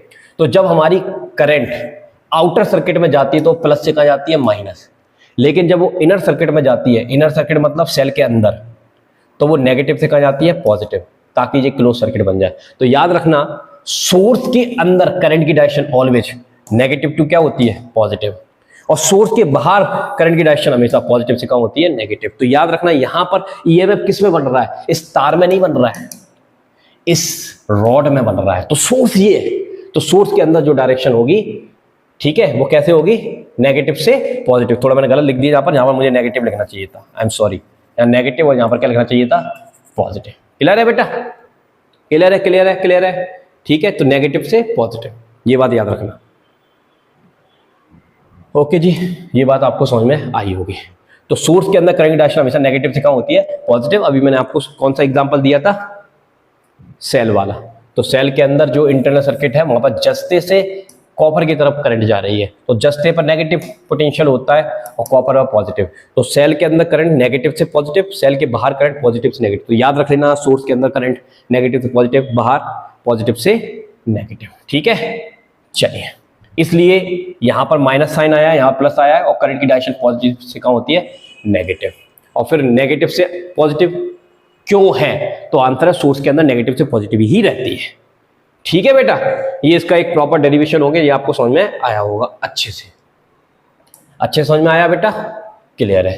अब थोड़ा मैं आपको एक एग्जांपल देता हूं। मान लो ये मैग्नेटिक फील्ड है इस तरह से अंदर की तरफ, अब मैंने एक रॉड लिया, ऐसे छोड़ दिया, तो रॉड जब छोड़ूंगा तो इस पर mg का फोर्स लगेगा नीचे, इसकी वजह से इसमें आ जाएगी वेलोसिटी नीचे की तरफ, और ये इसको काटेगा तो फ्लक्स में चेंज आएगा, और फ्लक्स में चेंज आएगा तो इसमें ईएमएफ बनेगा, उस ईएमएफ की डायरेक्शन बतानी है। तो ध्यान देखना, कौन सा रूल लगाएंगे, राइट हैंड। मैग्नेटिक फील्ड कहां है, अंदर की तरफ, और वेलोसिटी कहां है, नीचे की तरफ, तो करंट इधर की तरफ जाएगी, मतलब इधर की तरफ जाएगी, और सोर्स के अंदर करंट चलती है नेगेटिव से कहां, पॉजिटिव, दिस। तो इसका अगर पी एंड की बात करूं, क्यू एंड की, तो पी नेगेटिव होगा, क्यू पॉजिटिव होगा। और बाहर अगर आप कोई बल्ब लगा देते हो इस तरह से, तो करंट जाएगी एस, इस तरह से, दिस, और सोर्स के अंदर नेगेटिव से पॉजिटिव। क्लियर है, ठीक है भाई, ठीक है भाई, ठीक है भाई, ठीक है भाई। अब ये एक सवाल है, एनसीईआरटी का बढ़िया सवाल है। इसमें क्या कहा जा रहा है कि हमारे पास एक रॉड है, क्या है बेटा, रॉड, और इस रॉड को हम चला रहे हैं सर्कुलर में, और ये मैग्नेटिक फील्ड है, इस तरह से मैग्नेटिक फील्ड है, और इस रॉड को हम चलाएंगे तो ये रॉड क्या करेगी, इस मैग्नेटिक फील्ड लाइन को कट करेगी, और अगर ये मैग्नेटिक फील्ड लाइन को कट करेगी तो इसमें क्या पैदा हो जाएगा, फ्लक्स में चेंज आएगा, तो इसमें ईएमएफ पैदा हो जाएगा। क्या पैदा हो जाएगा, ईएमएफ। तो वो ईएमएफ का फॉर्मूला तो हमको पता है, ई बराबर क्या होता है, बी एल बी। ये होता है कि नहीं होता, ये होता है कि नहीं होता, ये फॉर्मूला होता है। लेकिन यहाँ पर एक चीज है, यहाँ पर एक चीज है कि ये वाला जो एंड है इसका, ये यहाँ पर फिक्स है, और ये वाला एंड जो है वो v वेलोसिटी से चल रहा है। तो इसके पास अगर वेलोसिटी v है तो इसके पास वेलोसिटी कितनी होगी, 0। और अगर मैं इसको थोड़ा सा चलाता हूँ, तो अगर मैं d थीटा चलाता हूँ तो थोड़े से चेंज के लिए मुझे जहाँ पर जो वेलोसिटी लिखनी चाहिए वो एवरेज लिखनी चाहिए। तो एवरेज वेलोसिटी का मतलब v/2, v/2 का मतलब इस एंड की वेलोसिटी 0 है, इस एंड की वेलोसिटी v है, तो एवरेज वेलोसिटी आ जाएगी v/2। तो इसको v/2 रख दूंगा, तो इस केस में ईएमएफ का फॉर्मूला ये होगा, E बराबर हाफ BL/B। ठीक है भाई, ये फॉर्मूला होगा, आसान तरीके से बताया। कॉम्प्लिकेटेड तरीके से जाना है तो आप यहाँ पर एनसीईआरटी की बुक में ये लिखा हुआ है, इसको इंटीग्रेट किया हुआ है DE को, और D की वैल्यू हमको पता है, ये अभी मैंने आपको बताई थी, ईएमएफ की वैल्यू क्या होती है, BLV होती है। तो L की जगह यहाँ पर लिखा हुआ है DR और B, इसको इंटीग्रेट कर रहा है इन्होंने। और V की वैल्यू क्या होती है, V की वैल्यू हमको पता है क्लास 11th में R/ओमेगा होती है, तो यहाँ पर ये रख दिया R/ओमेगा। ये सॉल्व किया, ये आया। ठीक है, अच्छा इधर आइए, मैं भी वही चीज़ ला के दिखा देता हूँ तुम्हें। V की वैल्यू क्या होती है, R/ओमेगा, यहाँ पुट करिए तो हमें फॉर्मूला क्या मिल जाएगा, BL, इसकी जगह आ जाएगा R ओमेगा में मैं L ही ले लूँगा, तो L² हो जाएगा जी, L² omega this upon 2। Clear है? अरे भाई R की जगह यहाँ पर L चल रहा है ना, रॉड की लेंथ L मानी है, ठीक है, तो R की जगह L चल रहा है, तो यहाँ पर आप रखोगे तो L² हो जाएगा, B तो है ही, और B की जगह R ओमेगा होता है, तो ये आ जाएगा। तो ये आ गया आपका फॉर्मूला दिस। ठीक है, अब इस सवाल में आपको रॉड का लेंथ दे रखा है, ठीक है, मतलब L की वैल्यू पता है, क्या दे रखी है, फ्रीक्वेंसी दिस 50 रेवोल्यूशन पर सेकंड। अच्छा थोड़ा स्लो, ये वाला फॉर्मूला आपको समझ में आ गया, BL² कितना था, देखने देना जरा, ओमेगा अपॉन 2 ये है। अब ओमेगा का फॉर्मूला होता है 2 पाई न्यू, तो यहाँ रख दीजिए, तो E बराबर BL² 2 पाई न्यू बटा 2, तो 2 से 2 कट जाएगा, तो E बराबर BL² पाई न्यू। तो आपका आंसर जो आएगा उस सवाल का, एनसीईआरटी के क्वेश्चन का जो आंसर आएगा वो इस फॉर्मूले से आएगा, क्योंकि आपको फ्रीक्वेंसी दे रखा है रेवोल्यूशन पर सेकंड, मतलब आपको न्यू की वैल्यू पता है। किसकी वैल्यू पता है, न्यू की, पाई की तो पता रहती है, और एल की वैल्यू पता है। मैग्नेटिक फील्ड दे रखा है क्या सवाल में, मैग्नेटिक फील्ड दे रखा है 1 टेस्ला। तो आपको क्या निकालना है, what is the EMF centre, centre पर कितना ईएमएफ पैदा होगा रिंग के, तो इस फॉर्मूले में रख देंगे, आपका आंसर आ जाएगा। चलिए यहाँ पर आप देख सकते हैं जो चीज़ मैंने बताई है वही चीज़ यहाँ पर है। ठीक है, यहाँ पर इसकी वैल्यू रख के इसको सॉल्व किया है, आप देख लेना इसको। ठीक है बेटा, चलो चलो चलो चलो चलो चलो आगे बढ़ते हैं। ठीक है, ये वाला क्वेश्चन आप खुद करना, क्योंकि इसमें कुछ ज़्यादा कुछ खास नहीं है। ये फॉर्मूला अभी मैंने आपको बताया था, वही वाला फॉर्मूला है। यहाँ पर ईएमएफ का क्या होता है, ओमेगा BL² बटा 2, ये फॉर्मूला लगा दोगे तो ये आपका आंसर आ जाएगा। बाकी सारी वैल्यू गिवन है, देख लेना। ठीक है, चलिए अब हम आते हैं अगले कंसेप्ट पर, सेल्फ इंडक्शन। अब सेल्फ इंडक्शन क्या चीज़ है, इसको जरा ध्यान समझिए। देखिए ये हमारे पास एक कॉइल है, इस कॉइल में हमने बैटरी लगाई, स्विच लगाया और ये कॉइल बना दी। अब जैसे ही हम स्विच को दबाएंगे करंट फ्लो होगी। करंट की वैल्यू जो होती है वो 0 से मैक्सिमम के लिए बढ़ती है, अप्रोच करती है, एकदम से आई नहीं हो जाएगी। आई सपोज करो आई की वैल्यू 5 एम्पियर है, तो वो एकदम से 5 नहीं होती है, धीरे धीरे 5 होती है। तो उस केस में जब वो 0 से मैक्सिमम हो रही होती है तो उसकी वैल्यू में चेंज आता है। अब आपको मैं एक फॉर्मूला बताता हूं, सोलेनॉइड का मैग्नेटिक फील्ड का फॉर्मूला क्या होता है, म्यू नॉट एन आई, ये होता है। अगर आपकी आई की वैल्यू वेरिएबल है, मतलब वो चेंज हो रही है, देखो जीरो से मैक्सिमम के लिए जा रही है ना, चेंज हो रही है, तो अगर आई चेंज होगा तो जाहिर सी बात है बी चेंज होगा, और बी चेंज होने का मतलब मैग्नेटिक फ्लक्स का चेंज होना। तो यानी कि इस कॉइल से लिंक्ड मैग्नेटिक फ्लक्स क्या होना स्टार्ट हो जाएगा, चेंज होना स्टार्ट हो जाएगा। और जब कॉइल से जुड़ा हुआ मैग्नेटिक फ्लक्स चेंज होता है तो इसमें एक उल्टा ईएमएफ पैदा हो जाता है, जो क्या करता है, इस करंट को बढ़ने से रोकता है।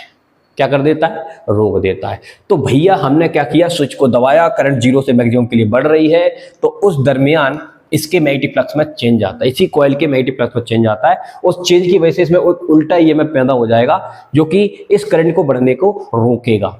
इस फिनोमेना को ही हम कहते हैं सेल्फ इंडक्शन। सेल्फ इंडक्शन मतलब अपने अंदर ही ईएमएफ को पैदा कर लेना, ठीक है। अब यहां पर कोई मैग्नेट फैग्नेट नहीं है, यहां पर हम केवल करंट फ्लो करा रहे हैं। ये हेनरी ने एक्सपेरिमेंट किया कि स्विच दबाओ और करंट जीरो से मैक्सिमम के लिए बढ़ती है, तो उस दरमियान सोलेनॉइड के मैग्नेटिक फ्लक्स में चेंज आएगा, उसकी वजह से इसमें एक उल्टी डायरेक्शन में ईएमएफ पैदा हो जाएगा, जो करंट के बढ़ने का क्या करेगा, अपोज करेगा। इस फिनोमेना को क्या कहते हैं, सेल्फ इंडक्शन कहते हैं, ये कहते हैं, ठीक है, सेल्फ इंडक्शन। तो यहां पर लिखा हुआ है whenever there is the change is on current in a circuit, लिखा हुआ है, पता नहीं क्या लिख दिया, और coil an EMF is induced in the circuit और coil itself, this phenomena is called self induction. अब सेल्फ इंडक्शन में देखिए दो केस है हमारे पास। एक केस तो ये है कि करंट इंक्रीज करेंगे हम, दूसरा केस है करंट को डिक्रीज करेंगे। दोनों को समझिए जरा, दोनों को समझिए बेटा जरा। जब हम करंट को इंक्रीज करते हैं, बिल्डअप कर रहा है, जीरो से क्या कर रहा है मैक्सिमम, तो उस केस में जो ईएमएफ बनेगा वो इसका अपोज करने के लिए बनेगा ना, जाहिर सी बात है, इसका अपोज करने के लिए बनेगा। तो अपोज करने के लिए बनेगा तो यानी कि अगर करंट ऐसे जा रही है तो इस डायरेक्शन में ईएमएफ आएगा, जो उल्टी डायरेक्शन में करंट फ्लो कराएगा इधर, तो करंट के बढ़ने की अपोजिट दिशा में ईएमएफ इंड्यूस्ड होगा। सिंपल। देखो भाई, करंट इंक्रीज हो रही है तो उसको अपोज करना है। लेंजिस लॉ क्या कहता है भाई, चेंज को अपोज करो। तो यहां पर अपोज करना है, करंट बढ़ रही है ऐसे, तो ईएमएफ ऐसे आएगा ताकि उसकी जो करंट है, ये मेन वाली करंट को क्या कर दे, जीरो कर दे। तो ये आपकी मेन करंट हो गई बेटा। और ईएमएफ की वजह से इसमें जो चेंज आया, वो ईएमएफ की वजह से जो करंट फ्लो हुई, उसको इंड्यूस्ड करंट कहेंगे। कौन सी करंट कहेंगे, इंड्यूस। तो इंड्यूस करंट की डायरेक्शन मेन करंट की डायरेक्शन के अपोजिट होती है जब हम करंट की वैल्यू को बढ़ाते हैं। सही है। दूसरी बात, अब मान लो हम स्विच को ब्रेक कर रहे हैं, तो करंट मैक्सिमम से जीरो पर आएगी, तो फिर से मैग्नेटिक फ्लक्स में चेंज आएगा। अब वो कहता है मैं चेंज नहीं होने दूंगा, करंट को घटने नहीं दूंगा, तो अब करंट की डायरेक्शन में करंट फ्लो हो जाएगी। तो जब आप मैग्नेटिक फील्ड को मतलब स्विच को ऑफ करते हैं तो करंट की वैल्यू डिक्रीज होती है, तो ईएमएफ की डायरेक्शन करंट की डायरेक्शन में होती है। और जब आप करंट की वैल्यू को इंक्रीज करते हैं तो ईएमएफ की डायरेक्शन करंट की अपोजिट होती है। That's all. तो लिखा हुआ है on increasing the value of main current the direction of induced current will be opposite to that main current. Okay. Decreasing the value of main current the direction of induced current will be the same direction of main current. Clear? ठीक है, ठीक है साहब। अब हम समझने जा रहे हैं कि जो सेल्फ इंडक्टेंस या फिर इसी का दूसरा नाम है कोएफिशिएंट ऑफ सेल्फ इंडक्शन क्या होता है। देखिए हमने क्या देखा यहां पर कि सोलेनॉइड का मैग्नेटिक फील्ड का फॉर्मूला ये होता है। सही है बेटा, बहुत बढ़िया बात है। जब हम करंट देते हैं तो फील्ड में चेंज आता है, जिससे फ्लक्स में चेंज आता है। तो इसका मतलब ये हुआ कि करंट जो है, करंट के चेंज होने से फ्लक्स में चेंज आता है, और ये चेंज उतना ज्यादा होता है फ्लक्स में जितना ज्यादा हम करंट में चेंज करते हैं। तो यानी कि फ्लक्स आपका प्रोपोर्शनल हो गया आई के। ठीक है। यहां से प्रोपोर्शनल का जब साइन हटाओगे तो आपको एक कांस्टेंट लगाना पड़ेगा एल, जिसको हम बोलेंगे एक कांस्टेंट ऑफ प्रोपोर्शनैलिटी, और इस एल का ही नाम हम रखेंगे सेल्फ इंडक्टेंस। क्या बोलेंगे इसको? सेल्फ इंडक्टेंस, यानी कि एल है। और यहां से एल का अगर आप फॉर्मूला निकालेंगे तो क्या आएगा, 5/I आ जाएगा, जी आ जाएगा। क्लियर है? चलिए इधर देखिए, तो देखिए क्या लिखा, the flux linked with a coil is proportional to the current flowing through it. Okay, मतलब 5 प्रोपोर्शनल हो गया आई के। जितनी ज्यादा करंट उतना ज्यादा फ्लक्स में चेंज, कम करंट कम फ्लक्स में चेंज। प्रोपोर्शनल का साइन हटाएंगे तो जो कॉइल आपका हार्डवेयर है, जो जितने टन आपने बनाए हैं, उसका एक कांस्टेंट होता है जिसको हम बोलते हैं एल। एल इज अ क्या है, कोएफिशिएंट ऑफ सेल्फ इंडक्शन या फिर सेल्फ इंडक्टेंस, दोनों इसी के नाम है। अब इसको डिफाइन करना है, कैसे डिफाइन करेंगे? तो हमने करंट की वैल्यू को 1 एम्पीयर कर दिया, 1 कर दिया तो आपका फाई किसके बराबर हो गया? एल, यानी कि जो मैग्नेटिक फ्लक्स का मतलब क्या? नंबर ऑफ फील्ड लाइन, वही आपका क्या है? सेल्फ इंडक्टेंस है। तो डेफिनेशन क्या बन गई? The self inductance of a coil is numerically equal to the magnetic flux linked with a coil produced by unit current. ठीक है, चलिए आगे बढ़ते हैं। अब हमने इसमें भी लगाया फैराडे सेकंड लॉ। तो फैराडे सेकंड लॉ हमको क्या देता है? E बराबर minus d phi upon d t देता है। फाई की वैल्यू कितनी है? L इंटू आई, तो यहां पुट कर देंगे, ये आ जाएगा। L कांस्टेंट है, बाहर आ जाएगा तो ये आ जाएगा, तो ये आ जाएगा। इसको क्या बोलेंगे? The rate of change of current, the rate of change of current this. तो ये फॉर्मूला हमारे लिए बड़ा काम का है, याद रखिएगा, बड़ा काम का है। यहां से इसको भी डिफाइन किया, अगर इसको हमने 1 मान लिया तो E किसके बराबर हो गया? L के बराबर हो गया। तो इसका मतलब ये हुआ the self inductance of a coil is numerically equal to the opposing EMF produced in the coil due to a unit rate of change of current in the circuit। ठीक है बेटा, कोई खास बात नहीं है। अब आइए हम बात करते हैं यूनिट्स की। तो L का फॉर्मूला फाई अपॉन आई है। फाई का यूनिट वेबर होता है, करंट का एम्पियर होता है, तो वेबर पर एम्पियर किसका यूनिट आ गया? L का।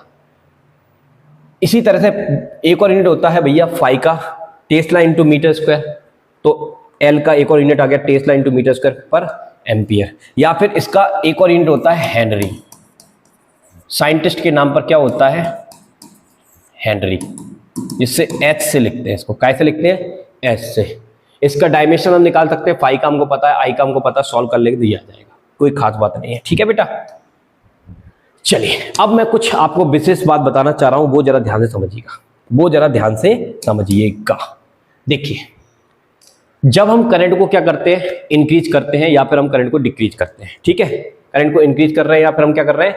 डिक्रीज कर रहे हैं। मान लीजिए अगर हम करंट को इंक्रीज कर रहे हैं या फिर डिक्रीज कर रहे हैं, तो हमारे पास ये फॉर्मूला होता है ईएमएफ का, E बराबर माइनस का d phi upon d t होता है। ध्यान सुनना, डी फाई अपॉन क्या होता है? डी टी होता है। ठीक है, तो स्टार्टिंग में क्या होता है कि जब ये कॉइल, ये जो सोलेनोइड दिख रहा है आपको, ठीक है, हमने बैटरी लगा दी, यहाँ पर क्या लगा दी? हमने लगा दी यहाँ पर बैटरी, ये हमने लगाई बैटरी, ये स्विच इस तरह से। ठीक है, तो जब हम स्विच को दबाते हैं करंट फ्लो होती है और करंट अपने जीरो से मैक्सिमम वैल्यू की तरफ बढ़ती है। तो स्टार्टिंग में इसके अंदर कोई भी करंट नहीं है, तो इसके अंदर जब मैग्नेटिक करंट जाती है तो बहुत जल्दी जल्दी भरती है। जल्दी जल्दी भरने का मतलब, जैसे करंट जीरो से हमको 5 एम्पियर करना है, कितनी करना है? 5, तो 1 एम्पियर बड़ी जल्दी भर जाएगी, इसमें बहुत कम टाइम लगेगा, 1 एम्पियर करंट भर गई।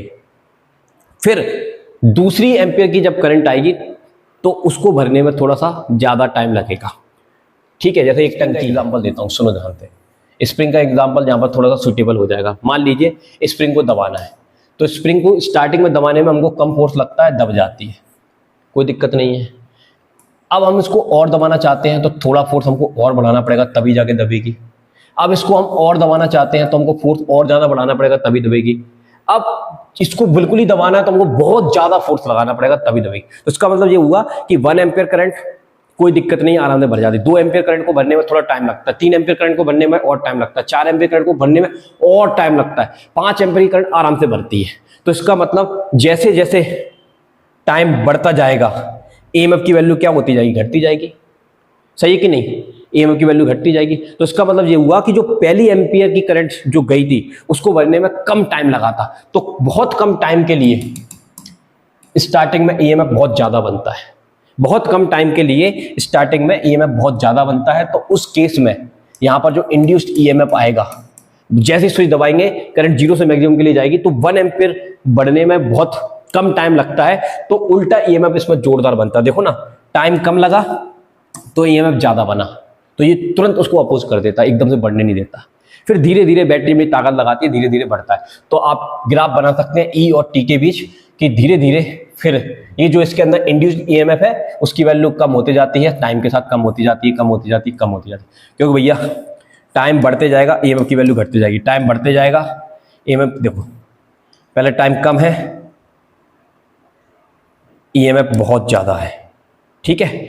टाइम बढ़ेगा, ईएमएफ घटेगा, टाइम और बढ़ेगा, ईएमएफ और घटेगा, टाइम और बढ़ेगा, ईएमएफ और घटेगा, तो अंत में जाके जीरो हो जाएगा, ठीक है। पूरी करंट आ गई ये। अब बात करें करंट वर्सेस टाइम ग्राफ की। करंट वर्सेस टाइम ग्राफ की बात करेंगे तो भैया स्टार्टिंग में ईएमएफ हाई होता है, तो उस समय इस सर्किट में करंट मैक्सिमम नहीं होती, मिनिमम होती है। कैसी होती है? मिनिमम। मान लो 1 एम्पियर है। फिर धीरे धीरे टाइम बढ़ते जाता है, करंट की वैल्यू भी बढ़ती जाती है, क्योंकि ईएमएफ, ये जो इंड्यूस्ड ईएमएफ, इसकी वैल्यू घटते जाती है। टाइम बढ़ रहा है, इंड्यूस्ड ईएमएफ की वैल्यू घटते जा रही है। बढ़ते बढ़ते बढ़ते अब हमने करंट भेजी है 0 से 5 एम्पियर, तो 5 एम्पियर हमारी कौन सी करंट है? सैचुरेट करंट है। तो जैसे ही 5 एम्पियर करंट हो जाएगी, उसके बाद हमारी करंट क्या हो जाती है? सैचुरेट। फिर भले ही टाइम चलता रहे, करंट सैचुरेट हो गई है। तो बात आपको समझ में आई होगी कि स्टार्टिंग में क्या कंडीशन रहती है। स्प्रिंग वाले एग्जाम्पल से थोड़ा अच्छे से चमका होगा, क्या बताया, ठीक है। अब आइए इसका दूसरा केस समझते हैं। दूसरे केस में क्या है भैया? दूसरे केस में हम स्विच को ब्रेक करेंगे। ब्रेक करेंगे तो क्या होगा?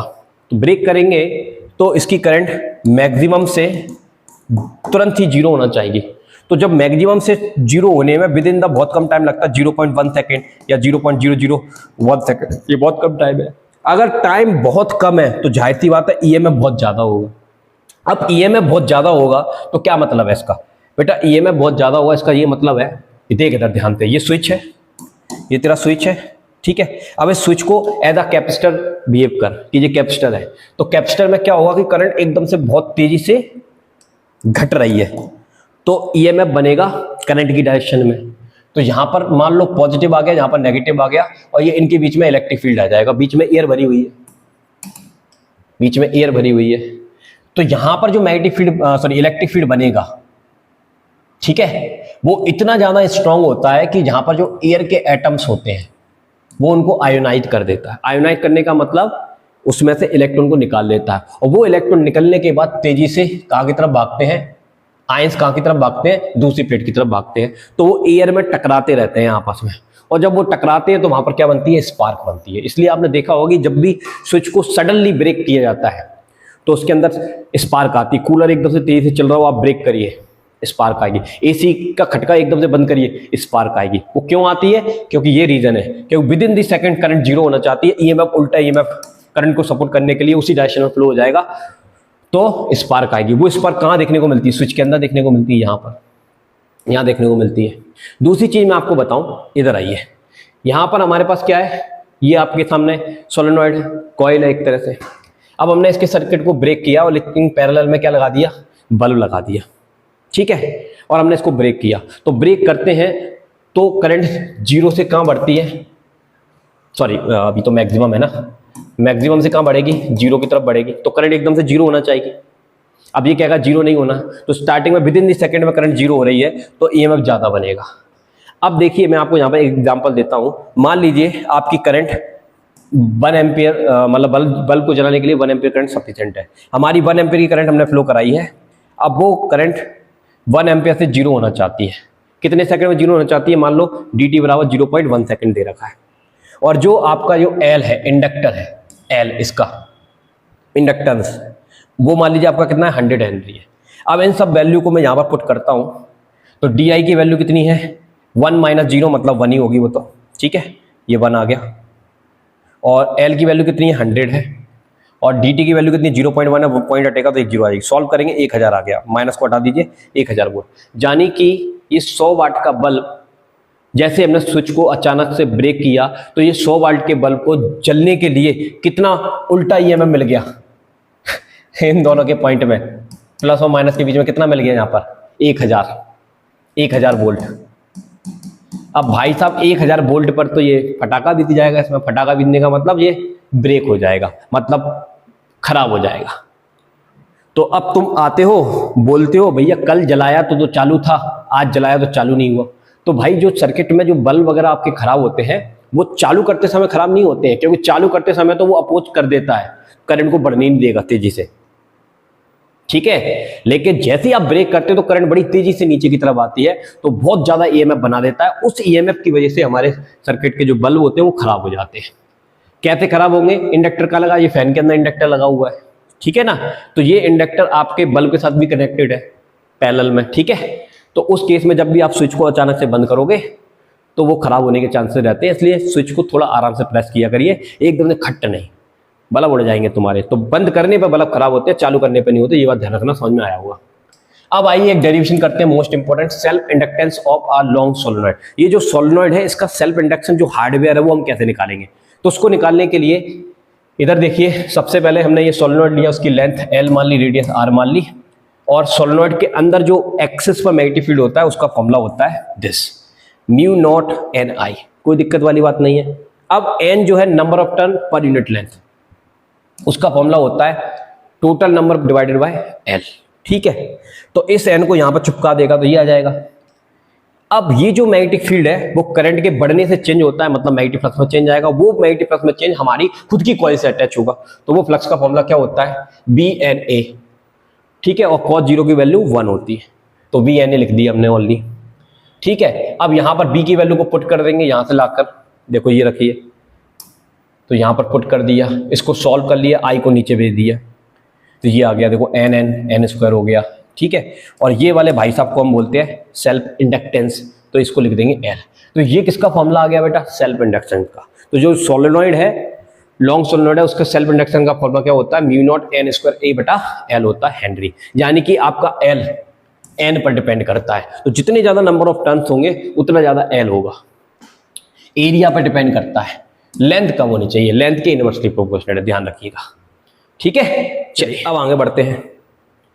अब एक नई चीज सीखते हैं, म्यूचुअल इंडक्टेंस क्या होता है।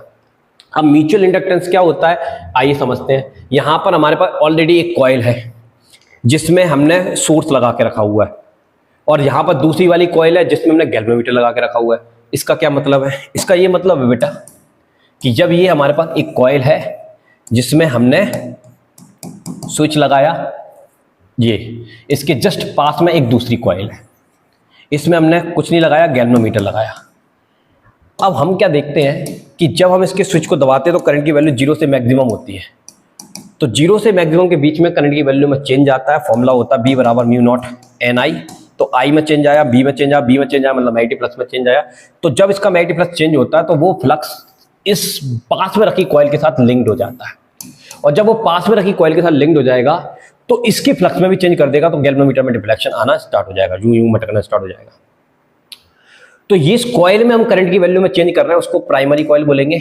और जिस कॉइल में बगल में रखी कॉइल में ईएमएफ बन रहा है उसको हम बोलेंगे सेकेंडरी कॉइल। तो ये वो वाला फिनोमेना है कि भैया कि आप एक कॉइल में करंट फ्लो करा रहे हो तो उसके फ्लक्स में चेंज होना है, पास में रखी दूसरी वाली कॉइल है जिसमें कोई बैटरी नहीं लगी है वो भी उसके साथ चिपक जाती है, उसके साथ कनेक्ट कर लेती है फ्लक्स को, तो उसमें करंट फ्लो होना स्टार्ट हो जाता है। लेकिन ये करंट बेटा तब तक फ्लो होता है जब तक इसकी वैल्यू में चेंज हो रहा है, और जैसे ये चेंज होना बंद हो जाएगा तो बस इसके बाद इसमें करंट कितनी हो जाएगी, 0 हो जाएगी। इसी फिनोमेना को क्या कहा जाता है, म्यूचुअल इंडक्टेंस कहा जाता है, और म्यूचुअल इंडक्टेंस पे ही हमारे ट्रांसफार्मर काम करते हैं। तो प्राइमरी कॉइल के ईएमएफ में चेंज करते हैं, वो लिंक्ड होता है सीधा सेकेंडरी कॉइल में। अगले चैप्टर में बताएंगे ट्रांसफार्मर क्या होता है, चिंता मत करिए। डेफिनेशन सुनिए, when current flowing in an electric circuit is change and EMF is induced in the other circuit in its vicinity, this phenomena is called mutual inductance. अब म्यूचुअल इंडक्टेंस में प्राइमरी कॉइल में current का change आएगा, इससे secondary coil में flux में change आएगा। Primary coil की करंट में चेंज करने से सेकेंडरी कॉइल के फ्लक्स में चेंज आता है, याद रखना। तो यहां पर हमें एक बात समझ में आना चाहिए कि जो प्राइमरी कॉइल का जो करंट है वो हम चेंज कर रहे हैं, जिसकी वजह से सेकेंडरी कॉइल के फ्लक्स में चेंज आ रहा है। तो यानी कि ये किसके प्रोपोर्शनेट हो गया, फ्लक्स के प्रोपोर्शनेट हो गया, यानी कि प्राइमरी कॉइल का करंट फ्लक्स सेकेंडरी कॉइल के फ्लक्स से कनेक्ट हो गया, ठीक है। वो अपने फ्लक्स को भूल जाइए, अभी हम सेकेंडरी कॉइल की बात कर रहे हैं, ठीक है। तो भाई करंट बढ़ाओगे फ्लक्स में चेंज ज्यादा होगा, करंट कम करोगे फ्लक्स में चेंज कम होगा। तो प्रोपोर्शनल का साइन हटाते हैं तो यहां पर एक कांस्टेंट आता है M, जिसको म्यूचुअल इंडक्टेंस कहते हैं या कोएफिशिएंट ऑफ म्यूचुअल इंडक्शन कहते हैं। यहां से M का जो फॉर्मूला आएगा वो ये आ जाएगा φs बटा IP, सेम यूनिट आएगा हेनरी, सेम डायमेंशनल फॉर्मूला जो सेल्फ इंडक्टेंस का था वो ये है, बस यहाँ पर M की जगह क्या आ गया, L आ गया। तो यहाँ पर आप देख सकते हैं ये वही वाली चीज मैंने यहाँ लिखी है। यहाँ से M को डिफाइन करने के लिए IP को हमने 1 कर दिया तो ये आ जाएगा। तो यहाँ पर the mutual inductance of coil is equal to the magnetic flux linked with the secondary coil produced by unit current through the primary coil. ये मतलब है, समझ में आया होगा। फैराडे सेकंड लॉ लगा देंगे। तो फैराडे सेकंड लॉ ये कहता है कि जिसकी फ्लक्स में चेंज होगा उसका उसमें ईएमएफ आएगा। तो सेकेंडरी कॉइल के फ्लक्स में चेंज हो रहा है तो उसको लिख रहा है ES बराबर d phi s upon dt। Phi s की वैल्यू ये दे रखी है, इसकी वैल्यू यहाँ पुट करेंगे, m कांस्टेंट है 12 जाएगा। ये फॉर्मूला भी बहुत इंपॉर्टेंट है, सवाल हम करेंगे। ठीक है बेटा, आइए अब हम एक डेरिवेशन करने जा रहे हैं। हमारे पास क्या है, कोएक्सियल सोलेनॉइड्स हैं या कॉइल्स हैं। एक ये वाली है और एक ये वाली है। इसको एक कॉइल को लेकर दूसरी कॉइल को ऐसे फंसा दिया तो दोनों का एक ही एक्सेस है, दोनों का एक ही एक्सेस है, इसलिए हम बोलेंगे कोएक्सियल सोलेनॉइड। पहली एक कॉइल में नंबर ऑफ टर्न N1, दूसरी कॉइल में नंबर ऑफ टर्न N2, दोनों के बीच की लेंथ L मान ली, एरिया हमने A मान लिया। हम प्राइमरी कॉइल की करंट को चेंज करेंगे तो सेकेंडरी कॉइल में फ्लक्स लिंक्ड हो जाएगा, यही बताया था अभी सर ने। ठीक है, तो इसके एक्सेस पर मैग्नेटिक फील्ड का फॉर्मूला क्या है प्राइमरी कॉइल के, तो वो है B बराबर म्यू नॉट N1 IP बटा L। N1 क्या है, total number of turn, L length में टोटल कितने नंबर हैं वो है, कैपिटल L लिखा है, स्मॉल नहीं लिखा, ध्यान देखिए। देखो अब ये B IP के चेंज होने से चेंज होगा, अगर ये चेंज होगा तो फ्लक्स भी चेंज हो जाएगा, और फ्लक्स चेंज होकर वो किससे लिंक्ड हो जाएगा, सेकेंडरी। तो सेकेंडरी कॉइल से लिंक्ड फ्लक्स का फॉर्मूला क्या होता है, B सेकेंडरी कॉइल के नंबर ऑफ टर्न और सेकेंडरी कॉइल का एरिया। अब B की वैल्यू हम प्राइमरी कॉइल से यहां पर निकाल के रखे थे, इसको हम यहां पुट कर देंगे, इसके स्थान पर ये आ गया। IP को नीचे ले जाएंगे, ये आ जाएगा। इस भाई साहब को बोलते हैं M, म्यूचुअल इंडक्टेंस। तो आपका फॉर्मूला आ गया दिस। ठीक है, ये फॉर्मूला आ गया। अगर हम N का फॉर्मूला रख देंगे यहाँ पर, N1 की value number of turn per unit length में, तो इस तरह से लिखेंगे, तो ये रख देंगे, ये आ जाएगा, L से L कट जाएगा, ये आ जाएगा। तो ये भी फॉर्मूला बहुत इंपॉर्टेंट है और ये भी फॉर्मूला बहुत इंपॉर्टेंट है। अब दोनों में एक डिफरेंस है, वो समझिए। यहाँ पर L है, L में बढ़ाऊंगा तो M घटेगा, L घटाऊंगा तो M बढ़ेगा। लेकिन ये फॉर्मूले में क्या है, L बढ़ाओगे तो M बढ़ेगा, L घटाओगे तो M घटेगा। इसका मतलब क्या है, इसका मतलब ये है, देखिए यहाँ पर टोटल नंबर ऑफ टर्न्स की बात की जा रही है और यहाँ पर पर यूनिट लेंथ के नंबर ऑफ टर्न की बात की जा रही है। तो देखिए, अगर मैं यहाँ पर एक कॉइल बनाता हूँ जिसमें पर यूनिट लेंथ में नंबर ऑफ टर्न है 100, अब मैं यहाँ पर एक और इसकी लेंथ बढ़ा दी और लेंथ के साथ मैंने नंबर ऑफ टर्न भी बढ़ा दिए 100, तो इसकी लेंथ भी बढ़ी और साथ में नंबर ऑफ टर्न भी बढ़े, तो उस केस में क्या होगा, M बढ़ जाएगा। लेकिन यहाँ पर क्या है कि हम लेंथ को तो बढ़ा रहे हैं लेकिन N को नहीं बढ़ा रहे हैं, तो N को कांस्टेंट करके L को बढ़ाएगा तो M में चेंज आएगा, मतलब घटेगा। यहाँ पर L बढ़ रहे हैं इस तरह ताकि ये नंबर ऑफ टर्न्स भी बढ़े, तो यहाँ पर नंबर ऑफ टर्न लगाते जा रहे हैं, दिस, तो लेंथ भी बढ़ती जा रही है, नंबर ऑफ टर्न्स भी बढ़ते जा रहे हैं, इसलिए म्यूचुअल इंडक्टेंस बढ़ेगा। तो ये डिफरेंस है, थोड़ा समझिए फिजिक्स अभी। आइए अब हम आते हैं, ये जो हमारा सोलेनॉइड है इसके अंदर कितनी एनर्जी स्टोर हुई। तो एनर्जी स्टोर निकालने के लिए हमेशा, मैंने कई बार वीडियो में बताया, एनर्जी आपको निकालनी है तो वर्क डन निकालना है। तो वर्क डन निकालने के लिए अपन क्या करेंगे, वर्क डन निकालने के लिए क्या करेंगे, वर्क डन का फॉर्मूला लगाएंगे। तो वर्क डन का फॉर्मूला क्या होता है, देखिए आपको पहले चैप्टर में पढ़ाया गया था वर्क पोटेंशियल का फॉर्मूला, जब V बराबर वर्क अपॉन चार्ज होता है, तो यहाँ से वर्क का फॉर्मूला आ जाएगा V इंटू क्यू। तो जब हम स्विच को दबाते हैं करंट फ्लो होती है, मतलब चार्ज जाता है इसमें। तो मान लो थोड़ा सा चार्ज गया तो उसको मैं बोल देता हूँ DQ, जिसकी वजह से इसमें EMF पैदा हुआ, उसका नाम मैंने क्या रख दिया, E। तो मैंने थोड़ा सा वर्क डन किया, DW बराबर E इंटू DQ, तो वो यहाँ से शुरू करेंगे। अब E फैराडे सेकंड लॉ से ये होता है हमारे पास LdI बटा dt, माइनस साइन नहीं लिया, डायरेक्शन बताता है, उसमें कोई दिक्कत वाली बात नहीं है। E की वैल्यू को यहाँ पुट कर दिया, देखो ये आ गया। उसके बाद क्या किया, LdI को साइड में किया, इस dt को इसके साथ रख लिया, देखो ये रखा हुआ है, और ये हमें पता है इसको देते हैं करंट, तो यहाँ पर करंट आ जाएगा, ये आ गया। तो ये आ गया छोटा सा वर्क डन। अब हम कुल वर्क डन निकालना चाहते हैं, करंट भैया हमारी 0 से मैक्सिमम होती है, उस मैक्सिमम को हमने I नॉट बोल दिया। क्या बोल दिया, I नॉट। तो लिमिट लगाएंगे 0 से लेकर I नॉट और इसको इंटीग्रेट करेंगे। DW की वैल्यू दे रखी है दिस, यहाँ पर ये L बना हुआ है, ठीक है। L कांस्टेंट है, 12 जाएगा, I की पावर कुछ नहीं है तो 1 मान लेंगे। I की पावर 1 का आप DI के रिस्पेक्ट में इंटीग्रेशन करेंगे तो आपको फॉर्मूला याद होगा x की पावर n का, x की पावर n प्लस 1 बटा n प्लस 1। तो I की पावर 1 प्लस 1 मतलब 2, नीचे 1 प्लस 1 मतलब 2। लिमिट चल रही है 0 से लेकर I नॉट। अपन लिमिट रखोगे I के स्तर पे तो I नॉट बटा 2 आएगा, 2 को मैं पहले से ही बाहर निकाल रखा हूँ, ये है। और फिर लगता है माइनस, और फिर 0 रखोगे तो 0 हो जाएगा, ठीक है। ये लिमिट रखना आपको आती होगी भाई, इंटीग्रेशन तो सीखा ही होगा। ये आ गया, तो ये आपका वर्क डन आ गया। और यही वर्क डन जो होता है एज अ एनर्जी इसमें स्टोर हो जाता है। किसमें स्टोर हो जाता है भैया? इस इंडक्टर में। ठीक है, तो याद रखिएगा जब भी हम स्विच को दबाते हैं करंट फ्लो होती है, तो जब वो करंट बढ़ती है उस समय तक इसमें क्या होती है? एनर्जी स्टोर हो जाती है। इस एनर्जी स्टोर को वो बाद में यूज करता है जब हम स्विच को ब्रेक करते हैं। ठीक है, ताकि वो उसको सपोर्ट कर सके। तो जो वही वाली एनर्जी होती है जो बाद में वो यूज करेगा, वो कितनी होती है? ये याद रखनी है। अब एक और चीज हम निकालते हैं, टोटल एनर्जी का फॉर्मूला है। अब हम बात करते हैं energy stored per unit volume. तो energy stored per unit volume को हम कैसे निकालेंगे भैया? मान लो कैपिटल V वॉल्यूम में टोटल एनर्जी है UV, तो यूनिट वॉल्यूम में कितनी होगी? UV बटा V। और यूनिट वॉल्यूम में जितनी एनर्जी होती है उसी को बोलते हैं दिस। अब इसको निकालना है, तो इसको कैसे निकालेंगे? देखो, stored magnetic potential in inductor is, ये अभी हमने निकाला था। अब L का फॉर्मूला अपन को पता है, ये होता है, ये फॉर्मूला होता है mu naught N square AL। ठीक है, अब इस L की वैल्यू को हम यहाँ पुट कर देंगे। अरे भाई ये फॉर्मूला कैसे आया, ये पूछ रहे हो? देखो मैं बताता हूँ। यहाँ पर हमने यहाँ निकाला था, देखो कहाँ निकाला था, यहाँ डेरिवेशन करी थी, ये करी थी ना, ये।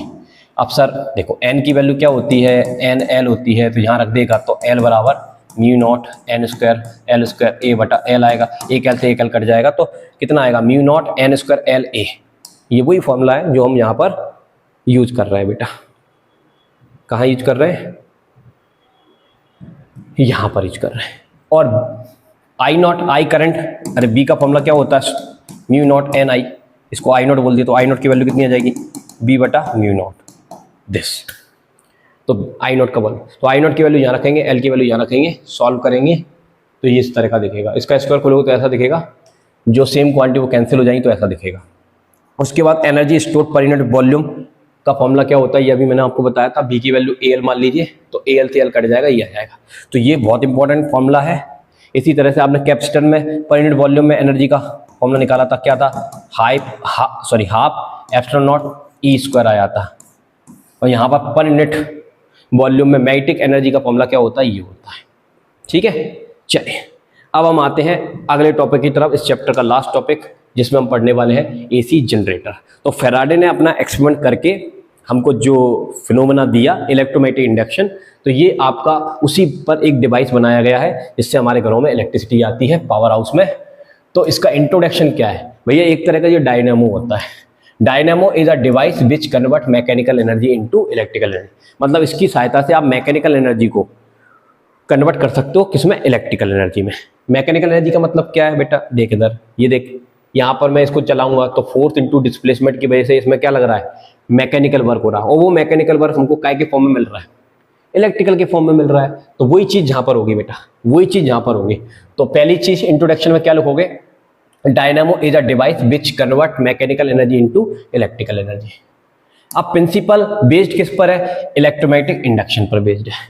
अब इसके बेटा आपको समझने हैं डिस्क्रिप्शन। इसके मेजर 3 कंपोनेंट होते हैं AC जनरेटर के, आइए बताते हैं। पहला होता है स्टार्टर, दूसरा होता है बेटा रोटर, और तीसरा होता है कम्यूटेटर। कम्यूटेटर बेसिकली रिंग्स और कार्बन ब्रशेस रहते हैं। आइए समझते हैं स्टार्टर क्या है। स्टार्टर का शकल किस तरह का होता है? ये दिख रहा होगा आपको स्टार्टर। आप कभी पंखे वाले की दुकान पर जाना तो वो आपके पंखे को बाहर निकाल कर बाइंडिंग करता है, तो इस तरह का दिखता है। ये इसको स्टार्टर बोलते हैं। ये स्टेशनरी होता है, स्टेशनरी प्लेटफॉर्म होता है। तो starter coil provide magnetic field, ये हमको मैग्नेटिक फील्ड देता है। इसमें वाइंडिंग होती है, मैग्नेट्स लगे रहते हैं, तो ये हमको क्या देता है? मैग्नेटिक फील्ड देता है। क्या देता है बेटा? Magnetic field. इसके बीच में हम डालते हैं रोटर, ये रोटर कॉइल इसके बीच में डाल देंगे ऐसे, तो रोटर कॉइल होती है घूमने वाली। तो rotor coil which can be rotate about an axis, ये रोटर कॉइल है, देख लीजिए आप सारी। इनको हम स्टार्टर के बीच में डालेंगे और ये रोटेट होंगे।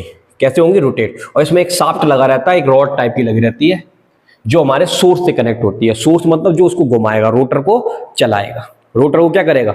चलाएगा। तो रोटर इसी तरह से देखना भाई, ये देख, ये तेरा एक तरह का रोटर है।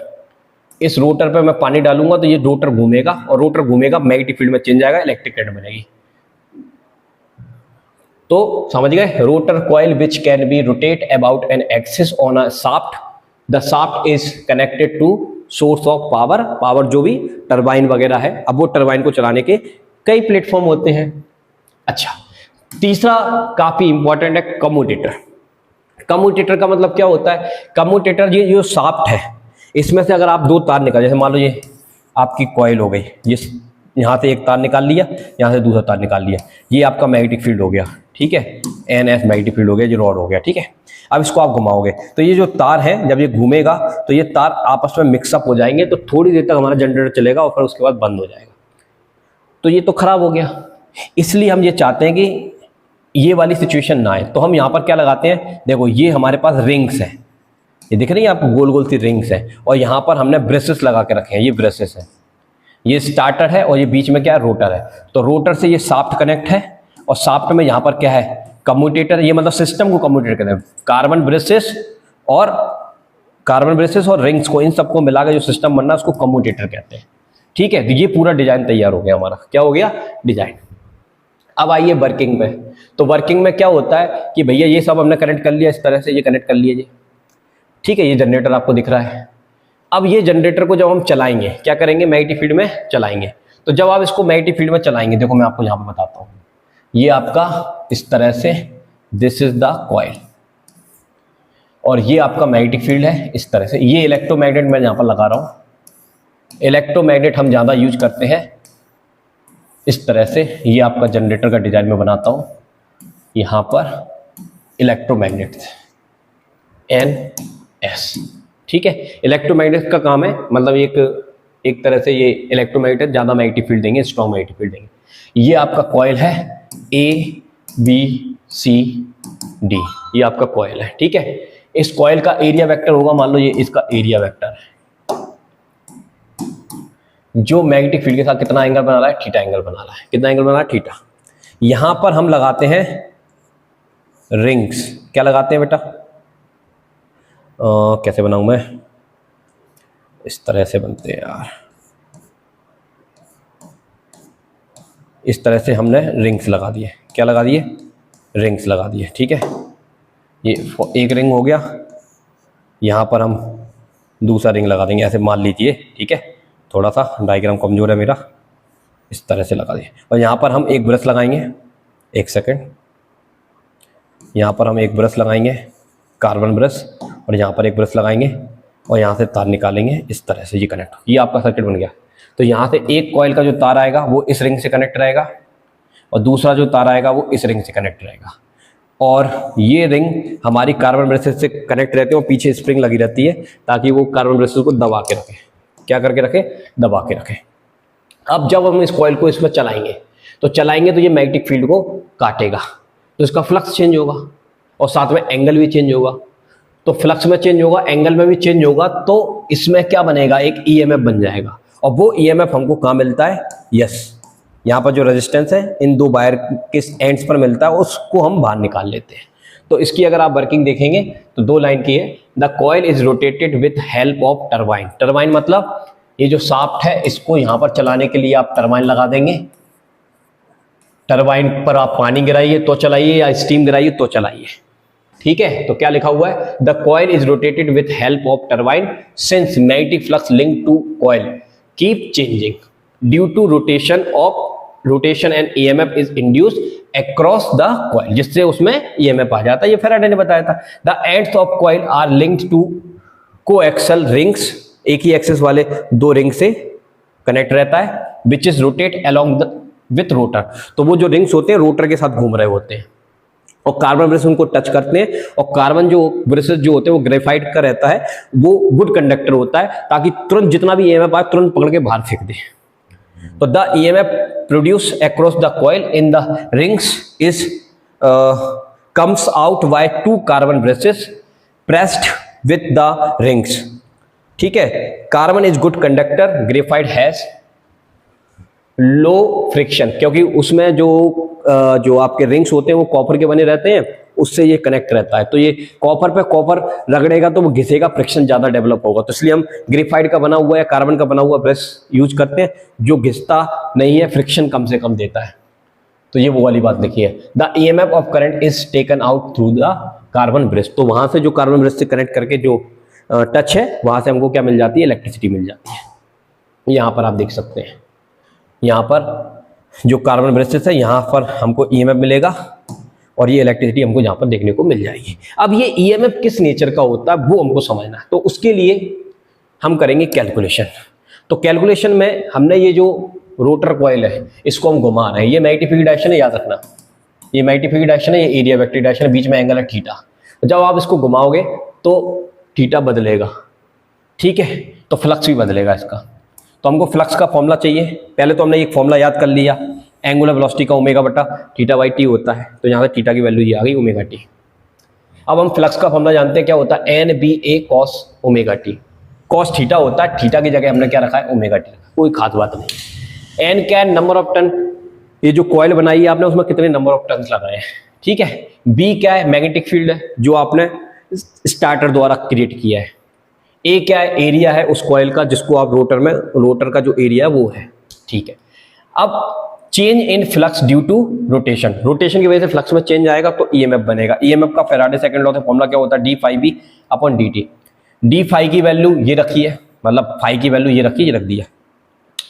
जैसे ही आप यहाँ पर फाई की वैल्यू रखेंगे तो n B a, n number of turn गिन के लगाए हैं तो चेंज तो हो ही नहीं सकते, तो एन कॉन्स्टेंट है, बाहर आ गया। बी आपने मैग्नेटिक फील्ड प्रोवाइड किया है, कांस्टेंट है, बाहर आ गया। एरिया जितना बड़ा रोटर बनाना था बना दिया, मतलब बाहर आ गया।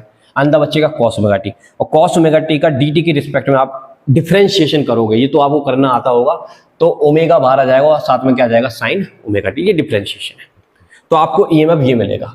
कॉस ओमेगा टी का जो डिफरेंशिएशन होता है वो माइनस का ओमेगा, अरे भाई लिख देता हूँ, देख, कॉस ओमेगा टी का जो डिफरेंशिएशन होता है वो होता है माइनस का ओमेगा साइन ओमेगा टी, ठीक है।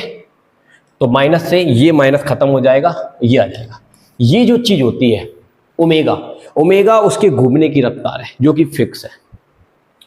एन फिक्स है, ए फिक्स है, बी फिक्स है, तो ये सब फिक्स है। तो इसको एक कांस्टेंट के बराबर मान लिया जिसको बोलेंगे ई नॉट। यहां पर ई नॉट आपका maximum EMF of, maximum value of EMF बताता है दिस।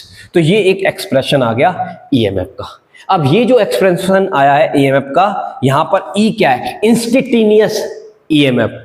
क्यों बोल रहा हूं, क्योंकि भैया ये टी पर डिपेंड कर रहा है, टी की वैल्यू चेंज होगी ई में चेंज आएगा। तो यानी कि E is a function of time, angle बदलेगा तो ई बदलेगा, इसलिए मैं ये कह रहा हूं ये इंस्टेंटेनियस ईएमएफ है। ये मैक्सिमम ईएमएफ, यानी कि इसकी साइन की वैल्यू मिनिमम कितनी होती है, जीरो। साइन जीरो होता है, तो जीरो रख दूंगा तो ये जीरो हो जाएगा। साइन की मैक्सिमम वैल्यू कितनी होती है, 90 पे होती है, तो यहां पर 90 रखूंगा तो कितना आ जाएगा, 1 मतलब ई नॉट, ई नॉट के बराबर हो सकता है। ई आपका जीरो हो सकता है या फिर ई आपका ई नॉट के बराबर हो सकता है। तो जीरो से ई नॉट तक हमको वैल्यू मिलेगी इस फॉर्मूले से। तो आइए अब इसका हम समझते हैं ग्राफ। तो ग्राफ समझने के लिए अब ध्यान से देखना, इधर ग्राफ समझने के लिए ये हमारी कॉइल है, मान लीजिए इस तरह से कॉइल रखी है, मैग्नेटिक फील्ड के परपेंडिकुलर कॉइल रखी है, ठीक है। ये मैग्नेटिक फील्ड है और ये कॉइल है और ये इसका एरिया वेक्टर है। तो दोनों के बीच एंगल कितना है, मान लीजिए कितना एंगल है बेटा, अभी 0 डिग्री, ठीक है। एरिया वेक्टर और मैग्नेटिक फील्ड दोनों पैरेलल है, तो थीटा की वैल्यू 0 डिग्री, वो थीटा का नाम है ओमेगा टी, 0। और अभी मान लीजिए टाइम कितना हुआ है, 0 सेकेंड, ठीक है। अब हम इस कॉइल को ऐसे घुमा रहे हैं और जब ये ऐसे घूमेगी 1/4 टाइम में, T/4 टाइम में ये ऐसे घूमेगी तो पूरा ही, लेकिन अभी मान लीजिए यहां से केवल यहां तक गई है, तो यहां पर टाइम अगर 0 है तो यहां पर टाइम कितना हो जाएगा, T/4 हो जाएगा। तो T/4 टाइम में यहां आ गई, तो मैग्नेटिक फील्ड की डायरेक्शन तो ये है, देखो बेटा ये मैग्नेटिक फील्ड की डायरेक्शन है, ये एरिया वेक्टर की डायरेक्शन है, ये एरिया वेक्टर की डायरेक्शन है, ये मैग्नेटिक फील्ड की डायरेक्शन है। तो यहां पर एंगल π/2 आ जाएगा, कितने समय में, T/4 में। फिर ये घूमकर इधर आएगी यहां पर, तो आधा साइकिल हो गया, तो मतलब आधा समय हो गया T/2, तो पाई एंगल आ जाएगा, पाई आ गया ना भाई। इसके बाद ये इतना घूम जाएगी, मतलब यहां से यहां तक घूम गई, यहां तक घूम गई, तो एंगल हो जाएगा 3/2 पाई, मतलब 270 डिग्री। 180 के बाद कितना आता है, 270 डिग्री। टाइम हो चुका है 3/4 टी। उसके बाद ये वापस घूमकर, यहां से घूमकर वापस वहीं आ जाएगी, तो 360 हो जाएगा। 360 को रेडियन में बोलते हैं 2 पाई। अब हम ग्राफ बनाते हैं, बेटा ग्राफ बनाएंगे तो देख जरा ध्यान से, ये ग्राफ बनाया, तो ये जो मैं ग्राफ बनाने जा रहा हूं, इसमें जब टाइम कितना है तेरा 0 है, तो उस समय तेरा ईएमएफ कितना होगा भाई, ओमेगा टी की वैल्यू कितनी है, 0 है। तो इस फॉर्मूले में ये रखा है, ये फॉर्मूला यहां रखता हूं मैं, ये फॉर्मूला E बराबर ई नॉट साइन ओमेगा टी, इसकी जगह 0 पुट करूंगा, साइन 0 0 होता है, मतलब ईएमएफ तेरा 0 आएगा। फिर π/2 पुट करूंगा यहाँ पर, π/2 पुट करने का मतलब क्या है, यहाँ पर π/2 रखूंगा यहाँ पर, तो साइन π/2 की वैल्यू कितनी होती है, 90 की 1 होती है, तो यानी कि इसकी मैक्सिमम वैल्यू कितनी आ जाएगी, E0 आ जाएगी प्लस टाइम कितना हो गया T/4, फिर टाइम हो जाएगा तेरा कितना T/2, T/2 पर पाई आ रहा है तो पाई पुट करूंगा यहाँ पर, तो साइन पाई 0 होता है, मतलब तेरे को पॉइंट यहाँ मिलेगा।